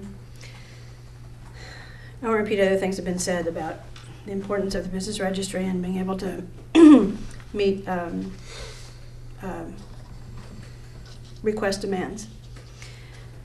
And it's easier for me to support this motion because the business registry component of this employee's salaries are going to be revenue neutral through the business registry fees, and the other side of the salary will be at cost recovery through the development services component of the work. One quick question is that fully loaded? Mm-hmm. And that's fully loaded, so I think that's an important component of this to understand. And it's not exactly clear in the staff report that it's fully loaded. I thought I'd read that at one point in time, but then when I went back and looked at it, I didn't see that. Right, we wrote the annual cost of so we should, including salary and benefits. Yeah, it'd be good to clarify that. And then just quick, so I'm happy to support the motion, and also a quick apology to Councilmember Schmidt. I thought the road you were going down when I went, point of order, I thought you were going down a road of looking and talking about fee schedules, and so that's why I was not wanting to go there, because it isn't agendized, so apologies if I was overstepping. So, I'm going to propose a friendly amendment, which you may or may not accept, which is to continue, is to support the motion, right? Such that the management professional target headcount for 2017 remains at 217.4. If I could, again, point of order, I'm not sure that we can take that action, can we? It's not agendized. Can we? I don't know, that's a good question, Cara. It's there. Well, I guess I wouldn't feel comfortable making that commitment to you. I won't accept it anyway. I just want to share that, the budget process is just beginning, and it would really depend on council direction. And I guess what you're recommending is that we cut another position in the organization to create this position. And well, so that is what flat headcount means, which is part of the basis of the long-range financial plan. Right, and I guess I just want to share this, is that seeing, as a manager in this organization, recommending a position that's cost neutral because of demand of the community on use of our development services, and enhanced programming that the council's asked for, it's very hard for me to make a commitment for neutral head count. As demand goes up, we have to staff the demand, and as we add programs, we have to staff new programs. We definitely can commit to looking for opportunities to reducing our city staffing throughout the organization. But I representing the city manager here tonight, I can't make that commitment. If I could just add a note. Please. The 242 includes 6% unfilled positions. Mm-hmm. So we're not affecting that. We're just playing around. Correct. So as a point of order, Correct. I didn't accept it, so are we moving on to maybe an unfriendly amendment? It will be an unfriendly, I propose an unfriendly amendment. And it is an unfriendly amendment, and I think Councilmember Schmidt's point is correct, which is we got all these vacancies, right? So it's not a question of eliminating one person, it's not filling a vacancy that's open right now. So, Mr. Chair, I still have to go back to, I don't believe this is agendized in the manner, I don't think we can take action on something like this. I'm not insensitive to your point, but that isn't what's before us tonight. And it seems to me the time to have that discussion is in the budget discussion, so. And I just want to share on the vacancy level is we have rolling vacancies from time to time. We're doing a recruitment. You have 3 months of a vacancy. We take into account the salary savings, and I know Lalo can speak to that. So, and departments are forced to reduce their budget to take account for turnover and salary savings. So I share that it's a very high demand labor market. Mm-hmm. And I also share we have experienced high turnover in operations like this where we have such high demand that people are cycling out. And so trying to create a fair workload that's manageable is also part of sustaining in a long term a workforce that stays. I see the value. Clearly I see the value of that, and I understand the dynamics. But propose a second with a slight alteration of the words. Okay. If you just add as a finance committee comment, yes, we would like to maintain the 214 professional and managerial positions. Could I do that? Mm-hmm. I'll do that. You could do it as a comment. Do it as a comment. Let me just add something for the committee, because I think it's an important piece. 217.4 is the number. That the city manager has I'm going by it's muni code or charter, I can't quite remember, but has the requirement to submit a proposed budget to you. Mm-hmm. And as Mr. Herborak will always tell you, it's his prerogative to bring to you what he thinks he needs, and then it's your discretion as a committee to accept, reject, reduct, add to that budget. So I would suggest that you leave it open as the process is, and then you take action as you see fit through your committee. What I can tell you is that we do, adding to what the Assistant City Manager Suzanne is saying, we are facing a lot of challenges, and there are a lot of priorities. So I think we need to have a bigger discussion than an isolated one with just the management group. Fair enough. I'm happy with a comment, by the way, right, okay. Which is, I support adding the position, right? I'm happy with a comment that this is an unbudgeted position.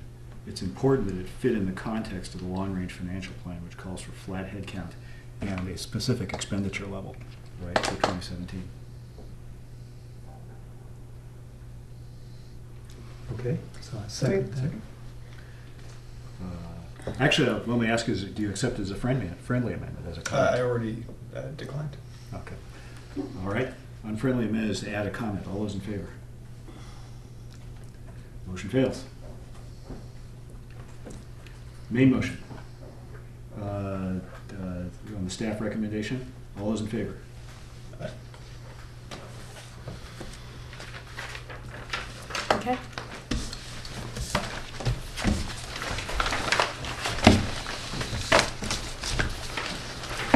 Back page.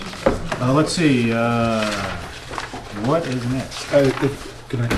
Thank you very much. Future meetings and agendas? Future meetings and agendas, yes. I am passing to you an updated calendar, because the calendar you get is dated, but because it gets packaged so early. And so I wanted to make sure that we had a updated calendar. So our next meeting is the 1st of March, and we will have the comprehensive plan fiscal analysis before you, the mid-year, the utility fund financial forecast, and then the library bond oversight committee report. And I believe, if I remember correctly, Councilmember Holman, you are okay with 6 o'clock on the first Tuesday of the month? The first, just not the third. Yes, so, you know. That's right, we're gonna do the first 6 o'clock on the first Tuesday, so it's at 6 PM, okay? Yep. Just to get us all on the same page. It is a bit of a heavy agenda, as you can see. Yep. I think pretty much everything there needs to happen, so we have to plow through, if you don't mind. Okay. Then, on the 15th, we have the pool vehicles. You may recall, those of you that were on finance, you wanted to have a discussion on that, so that's coming to you. That's at 7 p.m., correct? I'm sorry, yes, it is. Do we actually have meetings on the Ides of March? I'm sorry, what did I say? Isn't the 15th of March, the Ides of March? Beware the Ides of March. Oh, sorry. Caesar won't come. Maybe Caesar's ghost. Then we move to April 5th. And that will be at 6 p.m. And that will have the CDBG discussions. That's the annual requirement that we fulfill. Then we have a new item. As you may have noticed from your council agenda, the 7th of March, which was a council meeting, was canceled because there was a lack of quorum. Is that my understanding? No. No? There were 6 members available. Oh, okay. But the meeting was canceled, that's all I know. And so the agenda items were moved. That included the long-range financial forecast. So that now it's going to the 14th. 14th of April? I'm sorry, 14th of March. Oh. That's the long range. And the reason there's a correlation to this is because Mr. Bartel's not available. So what we've done is we now agendize for the committee a discussion with where Mr. Bartel will come and talk to you, because you had additional questions about the unfunded pension liability, and then go into more detail on the potential funding options. So we can ask him how the unfunded liability goes up when the stock market falls by exactly. 15%. He's the perfect person to ask. And so I think it will give you an opportunity to ask him more questions. My suggestion to you would be that if you have specific questions, that you send them to Suzanne and myself, so we can forward them to Mr. Bartel, and he can be prepared to start addressing some of them, because some of them may require some prep work on his part or his team. And so, you know, I highly recommend that for you. Then we move to the 19th, and that's at 7, and that is the actual discussions on the water rate adjustments, the wastewater, storm drain, and then CSD is going to update you on the JMC initiative for the construction of the new building. They want to give you an update as to where their discussions with the Friends are at that point. And then we don't have other meetings until May, and then May is full of budget calendars. Every day is a meeting. Yeah, so we had asked that you check in with the Chair Philthis, to see if there were any conflicts, and so please, I remind you to do that. One, you have a conflict, right? Which day do you have a conflict? I will double check. I think I gave it to you last time.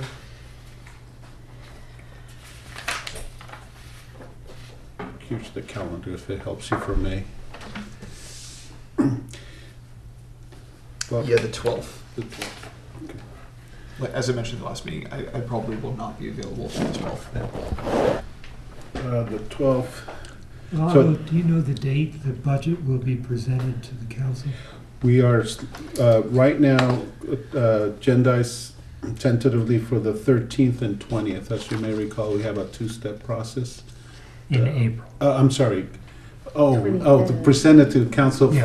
for the introduction, 25th, I'm sorry. I thought April 25th, I thought you were talking about the actual So I adoption. think the budget goes to council, gets referred here. Yeah, so we have about a week or 10 days before the first finance committee. Yes, and keep in mind that it's segmented, so you don't have to read the whole thing by the first meeting.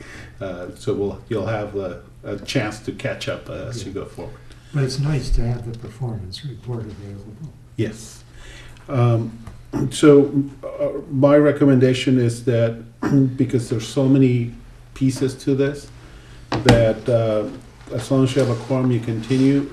And what we try to ensure is that everybody on the committee is here for the wrap-up. So if any of you miss anything, then that's your chance to catch up and regroup on those subjects. Can I ask a question?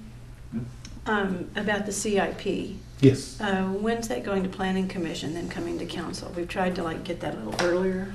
Yeah. I think it's been happening, but when is that scheduled to come? I need to double check, because I don't happen to have that date, because I don't believe it's quite set yet. So I need to get back to you at the next meeting. Okay. So are we able, was the 12th the only conflict we have, or are we still waiting to collect? 12th is the only known conflict so far, right? Is there any way to reschedule that meeting? No, I think Lalo just said it's good to move ahead with 3, and that if you have questions, there will be the wrap-up to cover anything we missed. Okay. Because we have multiple departments, staff, and we'd have to shift it's a Thursday, so it shifts the schedule. And what happens then, you start moving your wrap-up night, and you're moving your council hearings later. Right. My recollection of this process last year was, I think, didn't we actually schedule a couple extra meetings in order to get all this stuff done, in order to hit the wrap-up date? Your recollection's correct, and we actually did them in the daytime. So if you wanted to do something like that, we could look into a daytime meeting if you wanted to. No, I understand the issue. It's important we stay up. We try to hit the schedule, so. The last update I have before, unless you have other questions, is if you notice at the bottom of the page that I gave you with the information, there's an update on one of the items, number 15.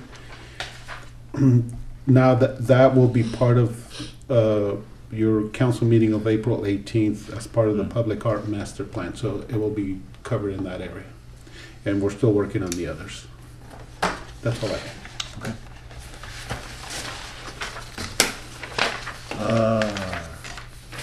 With that, we move to adjournment.